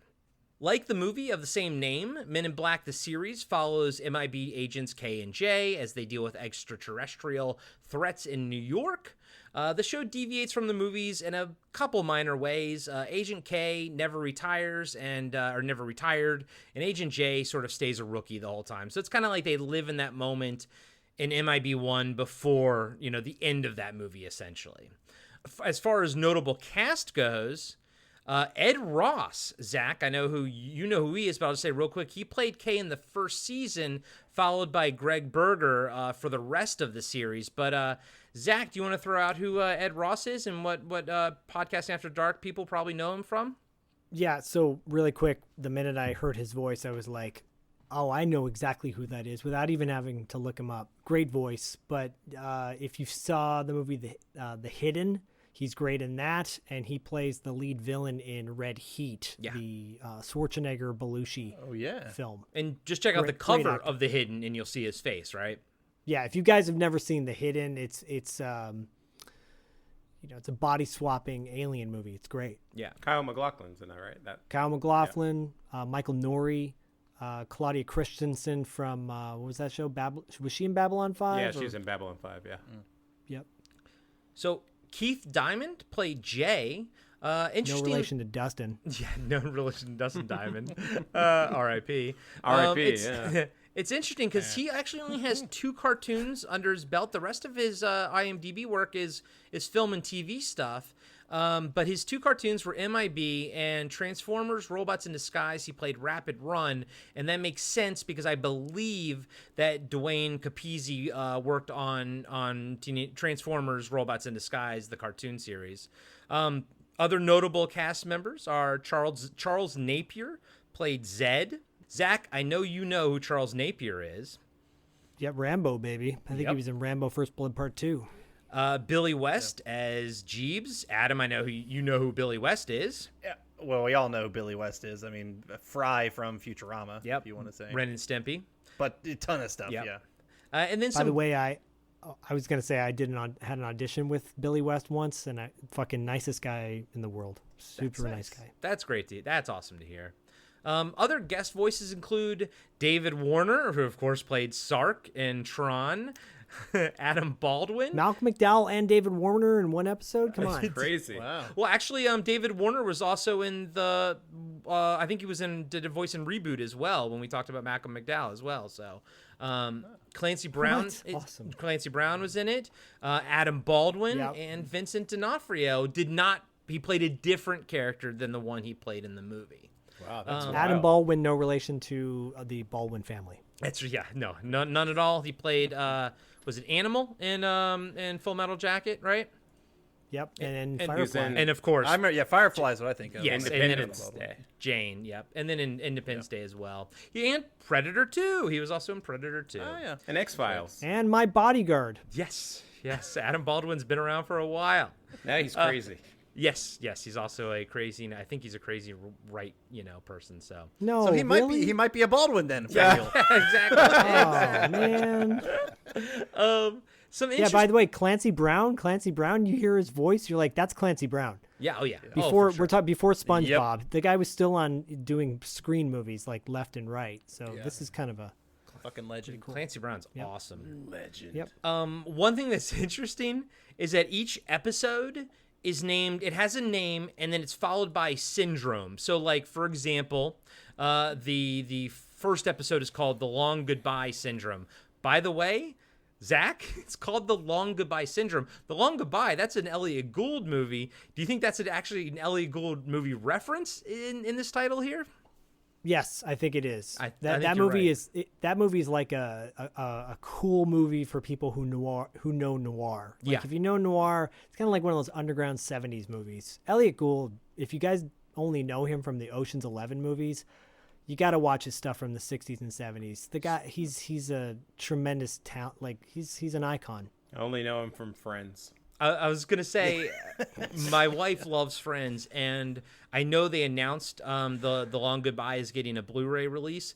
I'm buying it because I want to watch it with her to show her It's out. what Papa Geller was doing before Friends. Yeah, the guy used to be like Pimp Daddy. Yeah. He was cool. He was like he was a symbol, like the people that was when you could be, quote unquote out of shape and still be like an A-list when it comes to, the dating scene. The dating scene. Again, I'm editing myself because my son's downstairs. So I always liked the art style on this show. I feel like the 90s art style, there were three different styles of art. There were the CGI 90s shows like ReBoot and Beast Wars. There were the teardrop boob shows like Batman animated series, like Bruce Timm's art style with that teardrop boob. It's very uniquely styled.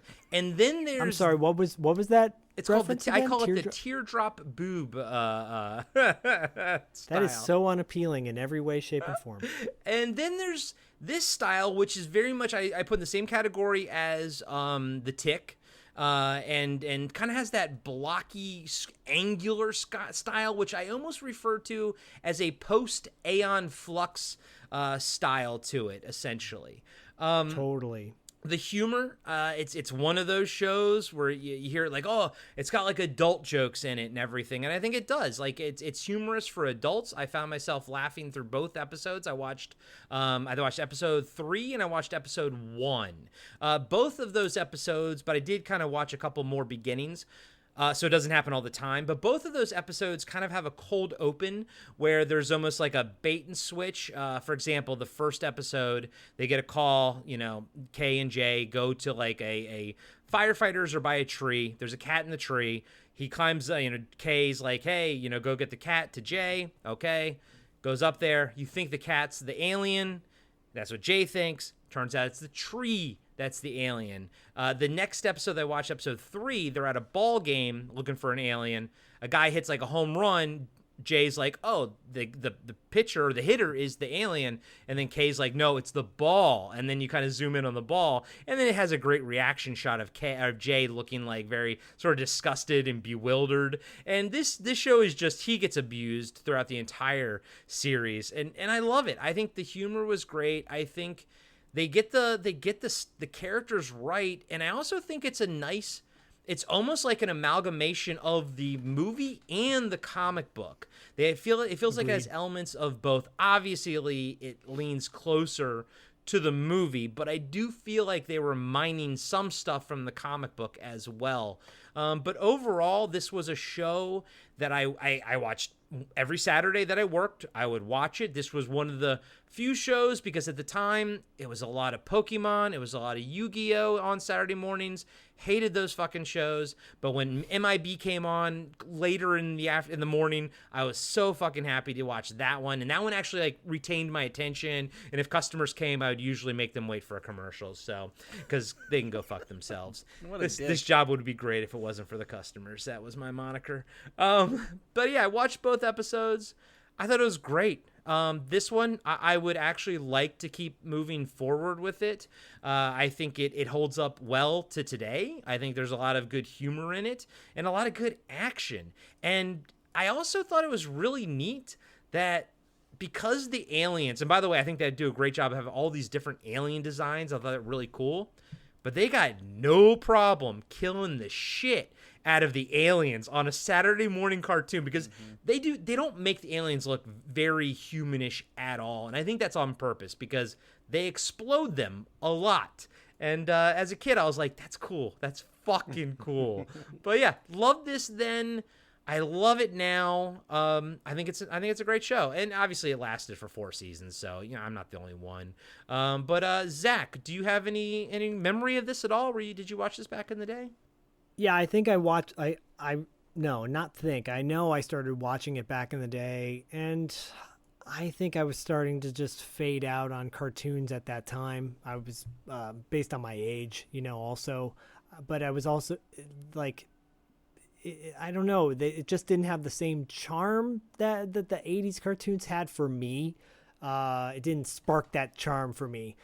Watching this now, though, is a different story.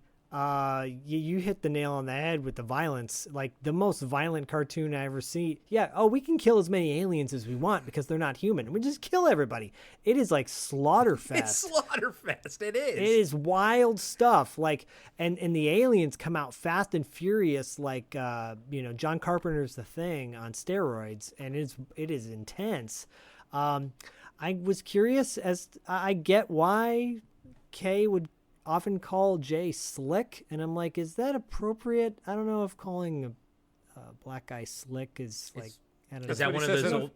I mean, he says it in the movie, though, right? I guess he does, but I'm like, is that I was just more curious overall. I'm like, is that racist or not? Maybe it is. I wrote it down like, racist, question mark? Maybe not. Just curious. Not Anyways, as racist as Bill and Ted's Excellent Adventure. True. True.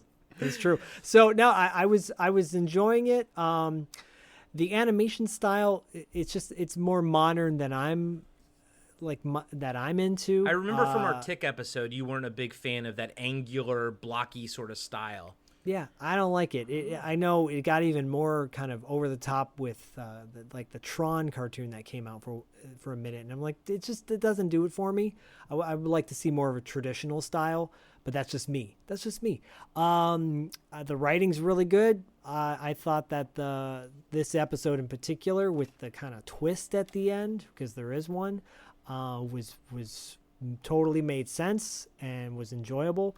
I was distracted by the awesome voice actors, where I'm like, God, I could listen to this guy talk all day. He's great. The one female character, is that supposed to be Linda Fiorentino's character from the movies? Yes, I think so. Yeah. Okay. It's always interesting when they decide to go with a blonde instead of brunette. Completely different. Yeah. It's like in Ghostbusters when they made Janine look like just so different. Or Egon Scandinavian. Yeah, I'm like, well, give her a rat tail then if you're going to do that. So, or a mullet. That would have been fantastic. But no, I remember the nostalgia of the movie. I enjoyed the movie when it came out. I had I still have those Malibu comics tucked away in a box somewhere. And they are bagged, by the way. That's a reference to the episode of $2 Late Fee and Pad that Corey and I did with Dustin, where Dustin confessed that his comic books are just in a box somewhere. And I died inside, and Diallo, I died for you inside. Anyways, overall, enjoyed it. Wasn't my favorite out of all 4. I say Captain Simian is still at the top of my list as far as like wow factor. But yeah, this one was a lot of fun. I just want to throw out real quick too that I loved the intro theme song and just the video, like what they're doing, especially the human alien lineup. You know, when they kind of have to, Yes. and then the one guy goes like like They step to the side and then they go wacky. Yeah, and then that one guy does like a wacky pose at the end, and I'm like, it's I don't know, man. They nail it in that intro. I really, really, really dug that. Yeah, I'll add one more thing. I really enjoyed the nods to the movie. In fact, dare I say, I might enjoy this more than the movie. I would watch it more, possibly. Yeah, I actually kind of feel that same way too. Diallo, what were your thoughts on Men in Black, the cartoon? Well, this was one of the other ones. Oh. That I'm kind of realizing that I think this era of, as I was getting older, because by the time this show came out, I was like, I was in my late 20s. Again, I'm much older than you guys. And so my critical eye was probably at kind of getting to its peak at that point. So I remember, I liked Men in Black enough that I have some issues with it along racial lines and representations. But overall it's a fun movie. I don't know what it is about me, but I often like the second movie in series a lot more than I do some of the first ones. So I actually really, I remember enjoying the second one more, and I really like the third one, actually. I'm not going to lie to you, dude. I love the third one. Yeah, the third one's it's almost like a reboot, and it's a lot, I like it a lot better. The first one. Is that the one with Josh Brolin? Yeah. And he does it spot on. Yeah. Tommy Lee Jones, Tommy Lee. Yeah, it's so good. But yeah, I've never been on fire for Men in Black, especially the first movie. I just didn't like kind of the hype about it, and Will Smith's in my face all the time. The songs and the dancing, the videos. This was his peak, though. Wouldn't Yeah, you say? yeah, definitely was his peak. Yeah, and the only thing that could take him down was Wild Wild West after this. But I did watch the cartoon. It was on, I think you said it was on WB. By that time, I was able to watch it. And it was in that block, I think, of I think they had Batman and Superman. And so I was specifically only watching certain cartoons at that time, kind of like Zach. I think I was kind of phased out of a lot of stuff. So I only specifically was really watching Batman, Superman, and then Power Rangers shows. It's not even a cartoon. It counts though. It's a kid show. The X-Men Evolution, I think, was the later end of that era. Underrated show. Show. I really love X-Men. I loved X-Men Evolution. Yeah. I thought that was really fucking It's good. one of my favorite versions of the X-Men. Yeah, dude. Me too. Yeah. Dude. It's my favorite Rogue for sure. Yeah. Mm-hmm. So anyways, I just wasn't as on fire for stuff that time. And you brought up the animation style, and I remember right around that time, I think it was on Fox. It might have been on Fox. It might have been on WB Kids Godzilla cartoon. Yeah. And I remember it kind of having that same it felt like the same look, the same palette. It was kind of dreary, and I don't know. There was something about it I didn't like. I didn't like Kay's. He just was so deadpan. I couldn't get into it. I really have nothing great to say about this. I just never been Men in Black's just never been a thing for me. But I do remember watching it. But I think I was just kind of passively watching it on my way to watching other stuff. So that's kind of where I'm at with it. I don't. You weren't getting jiggy with it. Yeah, I was not. I could that song, the video, the sunglasses, and the dancing with the aliens, and I wasn't a part of that. I wasn't down with it. Well, and you guys both brought up good points, and I should reiterate, I probably wouldn't have seen this if I wasn't working at retail with access to a TV all day Saturday. Yeah, you needed something to do. Yeah, you need something to do. You need all something day. to do. So I probably wouldn't have seen it. And weirdly, Diallo, I'm kind of with you. I was never the biggest MIB fan, but I was probably the biggest fan of this cartoon, and then probably part 3 of the series or the movies, which I loved. So, Adam, what's your familiarity with this cartoon? This was a cartoon I was quite familiar with. I did watch it when I was younger. I was at the perfect age for this cartoon because I was right at 11, 12 when this cartoon started. Perfect. And so I absolutely watched it. I had the Men in Black soundtrack tape, and I fucking loved it. I rewound that shit and listened to it all the time, and I loved the music video. Yeah, I got jiggy with it, and I dug it. I dug this show. I dug the franchise, and so like I was in for the show pretty much right from the start. Apart from y'all, I actually really like the animation style. Maybe because I have a lot of nostalgic ties like to the other shows that they were. It sounds like looking at it, they actually also worked on Extreme Ghostbusters. That makes sense. So did they work on Jumanji also? Yes, Jumanji looked exactly the same as did Godzilla. They also worked on Jackie Chan Adventures, which is a show I like. I like that show. Yep. And I like Jumanji. Yep, and the Boondocks. Actually, they were part of the Boondock stuff. So cool. Very cool. Very cool stuff. So what I love the most about this show, and you guys kind of already stepped a little bit into this, was I felt the overall feel and the vibe I got from the movie translated well to the show. And I felt like, you know what? Yes, it's not like perfect continuity because things were a little bit off on timing from watching when the movies were to what happened in the show. But like, the dynamics were there.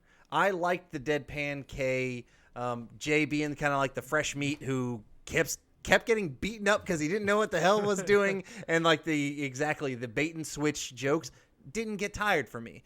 You know, I watched a couple extra episodes on this after I watched that first one that you posted because I was like, I remember the show.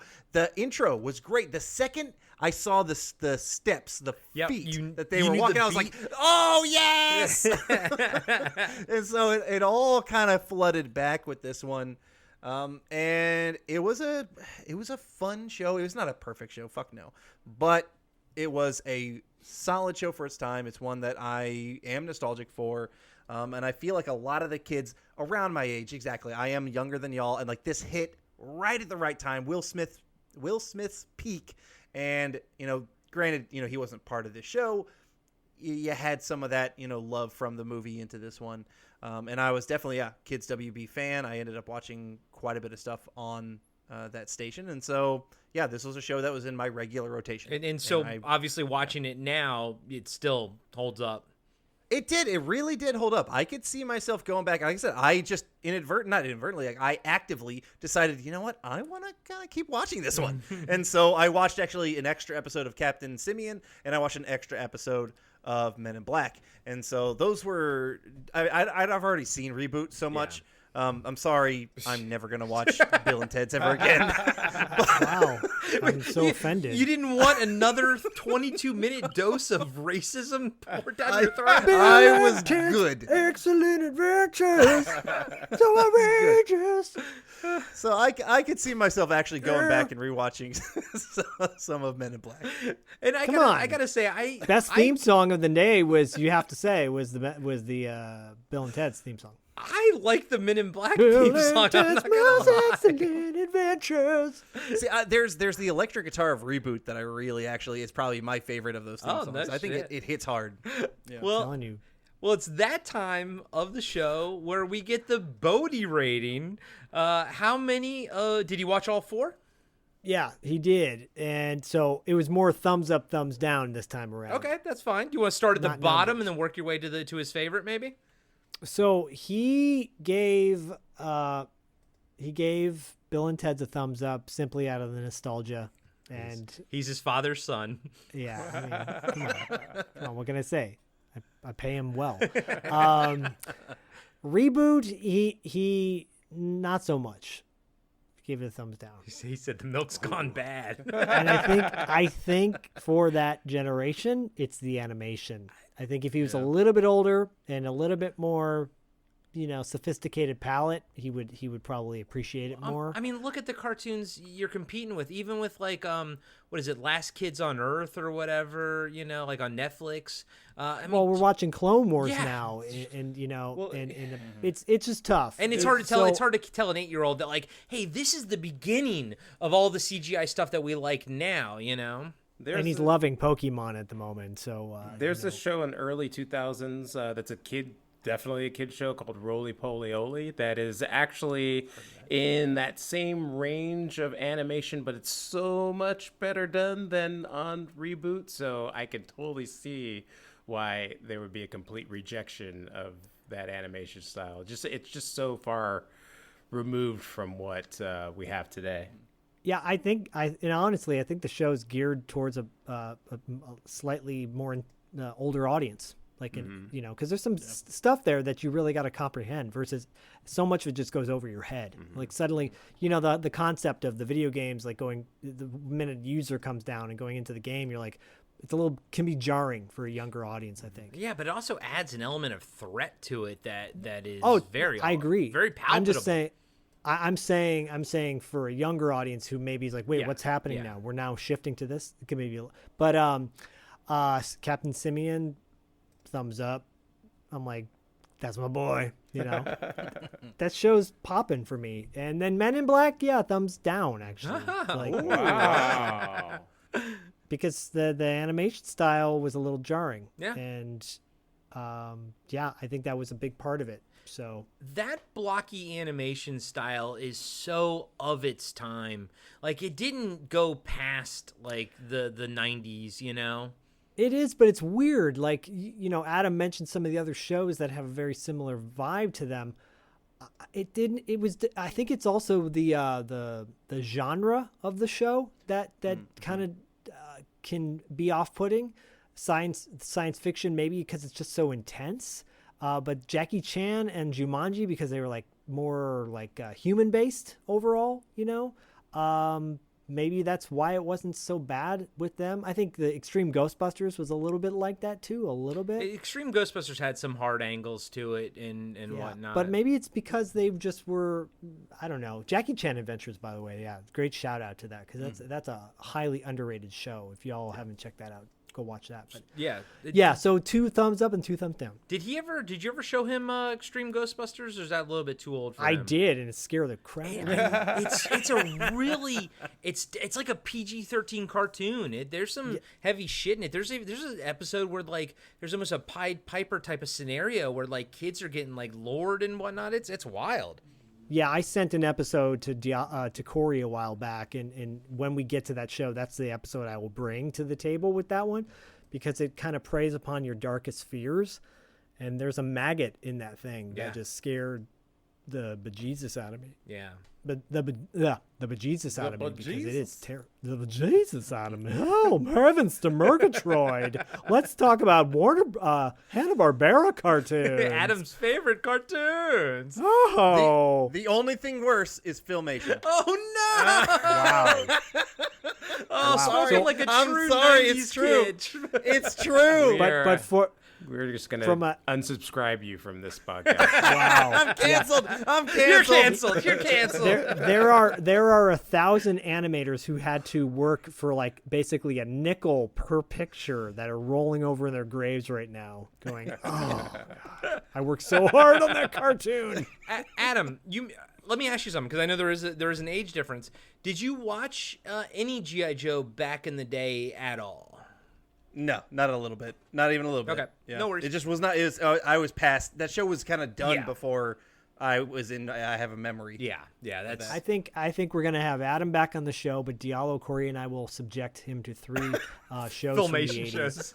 And he's gonna have to watch all 3 episodes, and then sit in a corner, and just look at Barf us. into a fucking bucket. Just how bad they are. He's gonna look at us and just have to deal with it.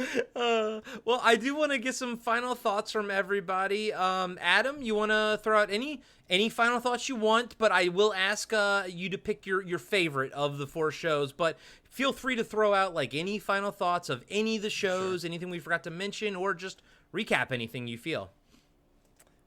I think there were some solid picks here. Overall, 3 of the 4 were good. And there were ones that I had seen before, and that is what tied this for me, is a bit of that nostalgia. Even though I have massive nostalgia for the Bill and Ted franchise, the animation's rough on that one. The humor is even worse. And so I just had some issues with that cartoon that is like, yeah, not digging it. Overall, of these 3, ReBoot was actually the one that I have seen the most through my time and I'm most familiar with. And I, in my own massive love for Beast Wars, is kind of like ties into ReBoot because of the CGI and it's the same company and all that kind of stuff. So I probably lean where Diallo's wrong that at the end of like season 3 he stopped watching and it's not worth it. That's where it gets its best stuff. And Dean is also with me on that. And so, but Dean and I are like right around the same age. Yeah. Like that is our spot. And so I that's probably my favorite of the 3, just because I know that one the most. If we're talking about just these 4 episodes that we watched, I would probably throw Captain Simian as my favorite of just those 4 episodes. But knowing ReBoot like I do and knowing Men in Black like I do, those were all really strong stuff. But yeah, you can't go wrong with 3 out of the 4. Do you see yourself in the future, and I don't mean like right now, but at some point in the rest of your life, are you going to rewatch ReBoot for a 4th time, do you think? I've already seen it, I believe, twice through. Okay. And so it's now that I've done it, revisited it. We already did an episode on it for Blast from Our Past, that I'm not sure I will need to go back. But I could honestly see myself rewatching. 26 episodes is not intense to get through for Captain Simian. I enjoyed myself enough. I could absolutely see myself doing that and digging it. And then the Men in Black, I could see myself doing that the same, because I really did like the style and I thought the humor was good, the vibe was good. And so, yeah, like those 2, I could see that happening. I think you and I are the only ones that like that particular art style of that one. Yeah, Diallo? you're the only 2 in the world. God damn it. Diallo, final thoughts, and what was your favorite show of all 4 of them? Well, obviously, ReBoot's my favorite. I just think that it does the idea of like the interaction between computers and the real world. That's like the perfect setup for it. I love Tron to death, but I think this does that idea better. And I wish that Tron Legacy had more of that in it. Then Captain Simian is probably my second favorite. It just was really fun, like the animation style. Then Men in Black, and last place. You guys can't see it, but Zach is like just sitting back in his chair and just like throwing his hands up, like "fuck me," I'm right? looking at the ocean. I got an ocean view. The racist. It's a party, that's for cavalcade, sure. The parade of slurs that was the bogus journey of racism. No, it's so bodacious. And with the animation style for Men in Black, it's not so much. I actually the style. I think it's done well in other places. I just don't think this was kind of one of the first places I think it was being done, and it doesn't hold up for me. But yeah, those are that's my rankings. Okay, Zach. I've got nothing to add. It's a party, that's for sure. You're going to go play with your Bill and Ted's toys. Bill and Ted's music. He's opening them up now after 40 years. After all these years. It's I am. okay. You can hear the plastic crinkling. It's okay. No, I just, I knew that my show was like the least favorable. I just knew from just watching it myself. I'm like, this is a dope. When you watched it, were you like, Uh-oh. Oh no, it was more like I know how bad it is, but I kind of love that time capsule thing. Like you can never make remake it in that same way.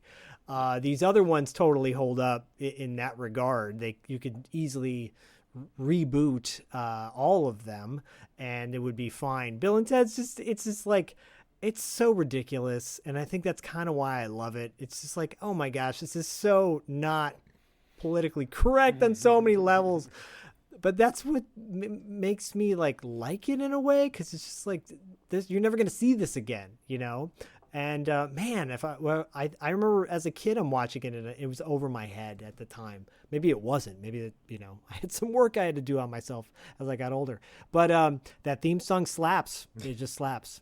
It's like a bad Michael Bolton guy singing. Like if you love Cheeseball, it's the cheesiest of cheese 80s music, It's like that. Come on everybody, let's do this. Oh yeah. And that's why I love it so much. I love hokey stuff, so Of course. it's the hokey pokey, and I turn myself around. Was that your favorite one though of all of them? Oh, my favorite one?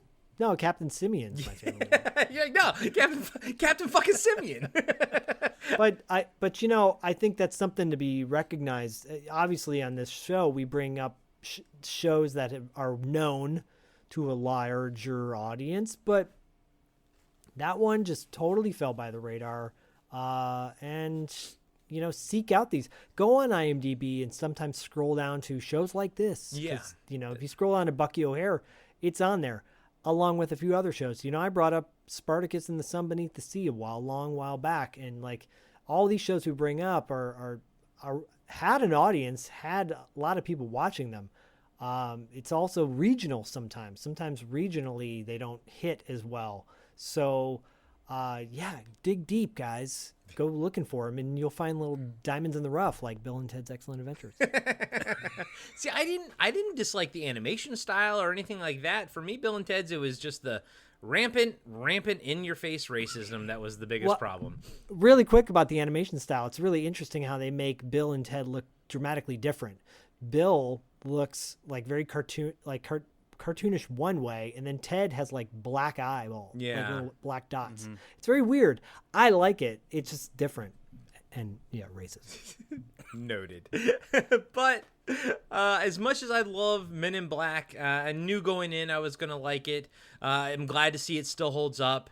ReBoot, a show that I actively didn't watch because I was an art snob.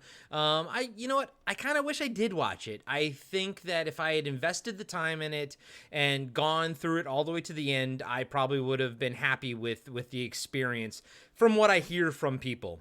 But Adam, you're the big winner tonight, buddy. Because Captain Simian was fucking awesome, man. Captain Simian, so awesome. Dude, the animation was great, the design was great, the action was fun, and then on top of it, the icing on the cake was that moment of like, we know shit about shit. We know stuff about like time and space and wormholes, and I was like, that's fun, man. It's a fun show. If it wasn't so impossible to find, I think like the episode that we watched on YouTube, I think like that guy is the only guy that's doing like these encodings of these like Captain Simian shows, and I think that was from like a Latin broadcast or something, because things were in Spanish, like in the credits. But if it came out on Blu-ray or DVD, I would fucking buy it in a heartbeat. If Men in Black, if I could get hold of that, I would buy that in a heartbeat. I would rewatch both of those. As much as I respect ReBoot, I don't know if now, kind of like Bodhi, I don't know if I could actually like get into it now, but nothing but respect, for it, and it has its place. Yeah. And, going back and watching Bill and Ted's, it had its place for that one microcosm of a year. It was a great year to be from San Dimas, and I do think that they kind of tried to squeeze a lot more juice out of that fruit that wasn't really there anymore. But all four of these shows were fun. But Captain Simian, big winner, and good job, Adam. Thank you for bringing that one to TV Obscura. I'm happy I could introduce this minor, little-known show to all you guys. So behind the scenes, Adam, what were we talking about? What was your other cartoon that you were gonna bring to the show? No, we had gone back and forth on a couple different stuff, and you and I had talked about like, oh, if you do Critic, then I would do Duckman. Duckman was definitely a little bit more popular, and so I wanted to bring the obscure to TV Obscura, and so I'm glad we could do Captain Simian. Yeah, and like I mentioned earlier, moving forward at some point, I do want to do like a 90s adult cartoon, show. We can talk about like Drawn Together, although I think that was probably early 2000s.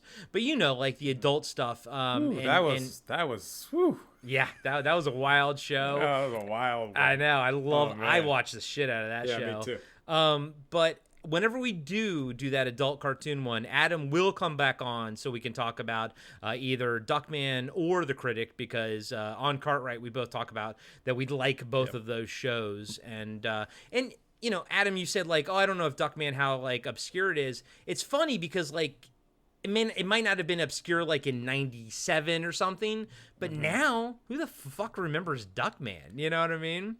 Like it's obscure in 2022. Yeah, all four of us raise our hands. Yeah, of course we would. So.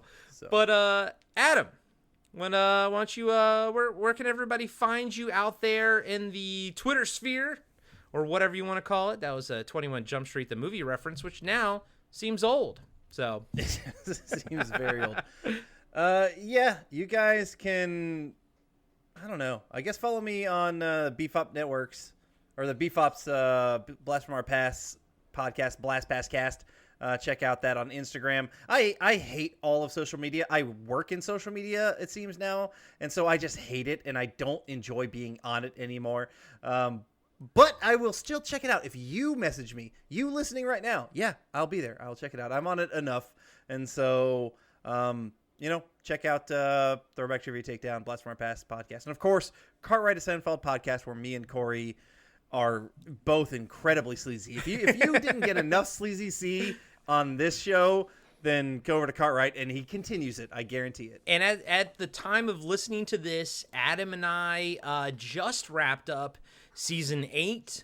I think by the time this drops, season 9 will just start. So we've been doing Cartwright, a Seinfeld podcast for about almost 3 years now, I'd say, or a little bit over 3 years, maybe.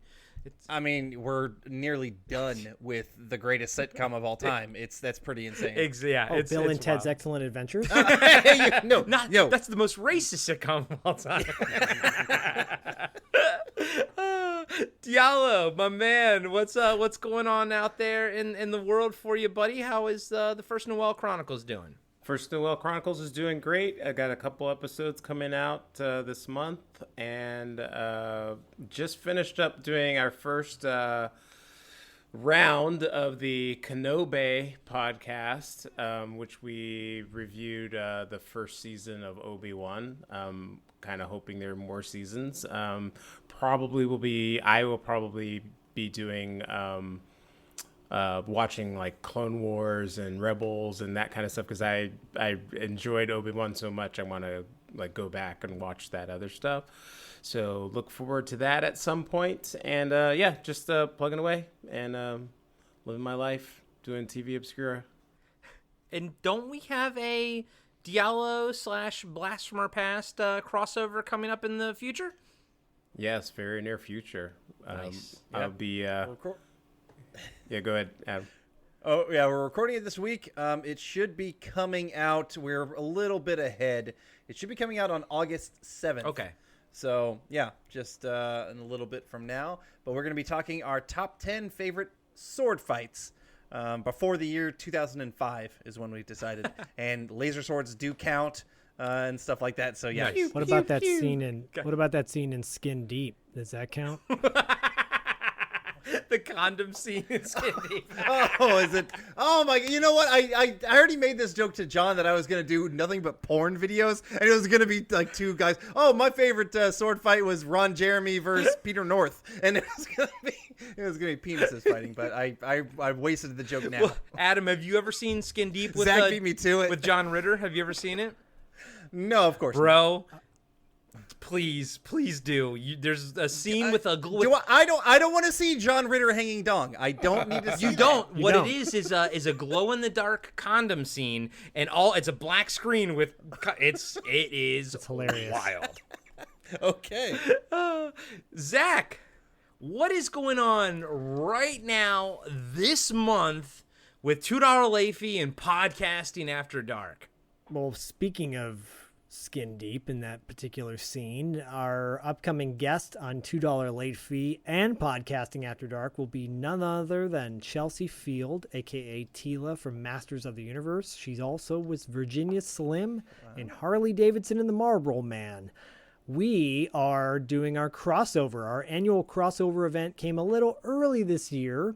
Last year was Wraith Timber in September, and this year it's Harley Davidson the Marlboro Man in July because, spoiler, the movie takes place around the 5th of July. We're covering the movie. We did a freeform discussion already that's out now. The breakdown will be the week after this episode, and then the Chelsea Field interview will be the following week. So it's all month long.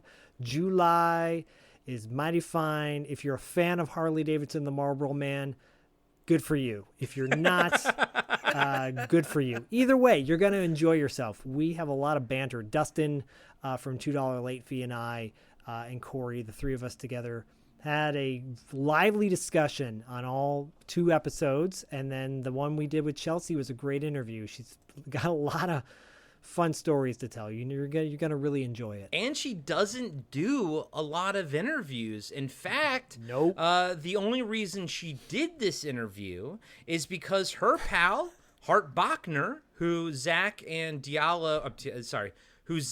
Dustin interviewed for $2 late fee, vouched for us, essentially. Adam, you know Hart Bachner from Die Hard as, what was the name of Die Hard, Zach? Ellis. It was Ellis. Yeah. Yep. Exactly. He was Hans Booby. Hans Booby. Yeah, exactly. He was also in Supergirl, which is Yes. a fucking terrible Yes. film, and he was the heartthrob in that. Was so And he bad. doesn't talk about that movie, right, Zach? Well, he doesn't talk about that. In fact, he prefers behind the scenes stuff, and the reason why he's done so many movies that he has done is so he could afford to do some of his own personal projects. The interview we did with him, which aired a couple years ago, Hart actually became a good friend, and thankfully he knows a lot of fun people in this industry, and that will hopefully translate to, like Barry Bostwick, by the way. That wouldn't have happened if it wasn't for Hart. Yeah. Barry Bostwick from Megaforce, Ace Hunter. But yeah, Chelsea, who's married to Scott Bakula, who's also a good friend of Hart's. They're all good people. So she came on the show and did us a solid by going down Nostalgia Street and telling us some dirt. And she digs in, and she was like, "Oh, I don't usually do interviews because I don't know if I have anything to add, to the conversation." And by the time we were done with the conversation, me and Zach were like, "Holy shit! Like that was an amazing interview." So I'll be editing our 4.5 hour breakdown of Harley Davidson and the Marlboro Man that I walked us through. I broke down that, so I'll be editing that soon. That'll drop a week after this. So basically, TV Obscura is the little hiatus in the middle of the month between all the Harley Davidson and the Marlboro Man stuff. But if you already listened to the $2 late fee pad crossover one already, you'll know that we were not kind to that movie, and for the breakdown, we are not kind either. But Zach, I've been sitting on something that I want to tell you on air right now. I can't stop thinking about that movie, and I think I might actually like it at this point because I can't stop fucking thinking about it. So I don't know what that means, but it's going to be an interesting discussion this month on Wrap Up After Dark between me and Zach once we talk about all things Harley Davidson and the Marlboro Man. Maybe we'll snag Dustin for that too, but so for the Patreon. Let's try to make that happen. Let's get Dustin on that one for sure.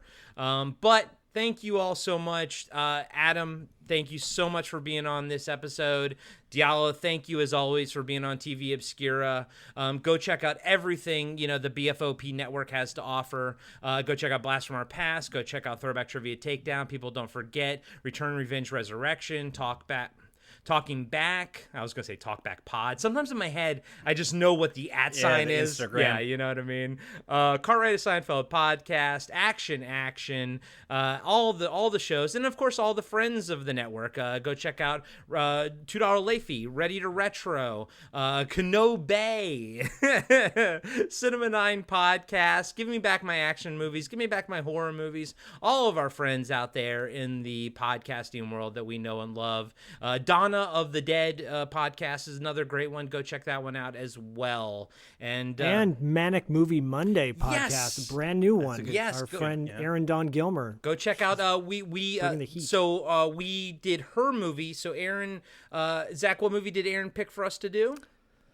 Hard ticket to Hawaii. Yes. It's not paradise all the time. So good, so good. So Aaron knows her sleaze and she knows her cult movies, and now she has a podcast on there, Manic Movie Monday. So please go check that out. Go check out all of her friends, and as always, We'll catch you on the obscure side.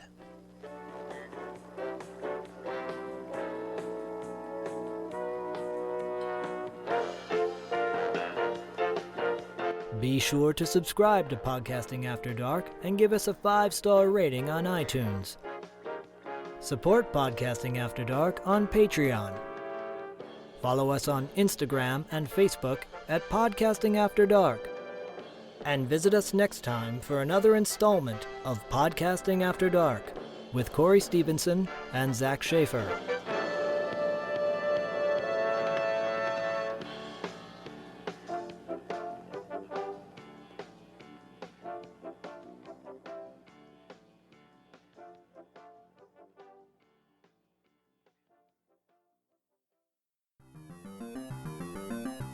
Hello, everybody. I'm Adam. I'm John. And every week we are giving you a blast from our past. We are the podcast that brings you full-on movie breakdowns, TV show reviews, album reviews, top 10s, and more, all from the things of our nostalgic past. So please join us every single week on the Blast from Our Past podcast. You can find us on Spotify, Stitcher, Apple Podcasts. However you listen to podcasts, you can find us, and we would love to have you take a trip with us to the land of nostalgia.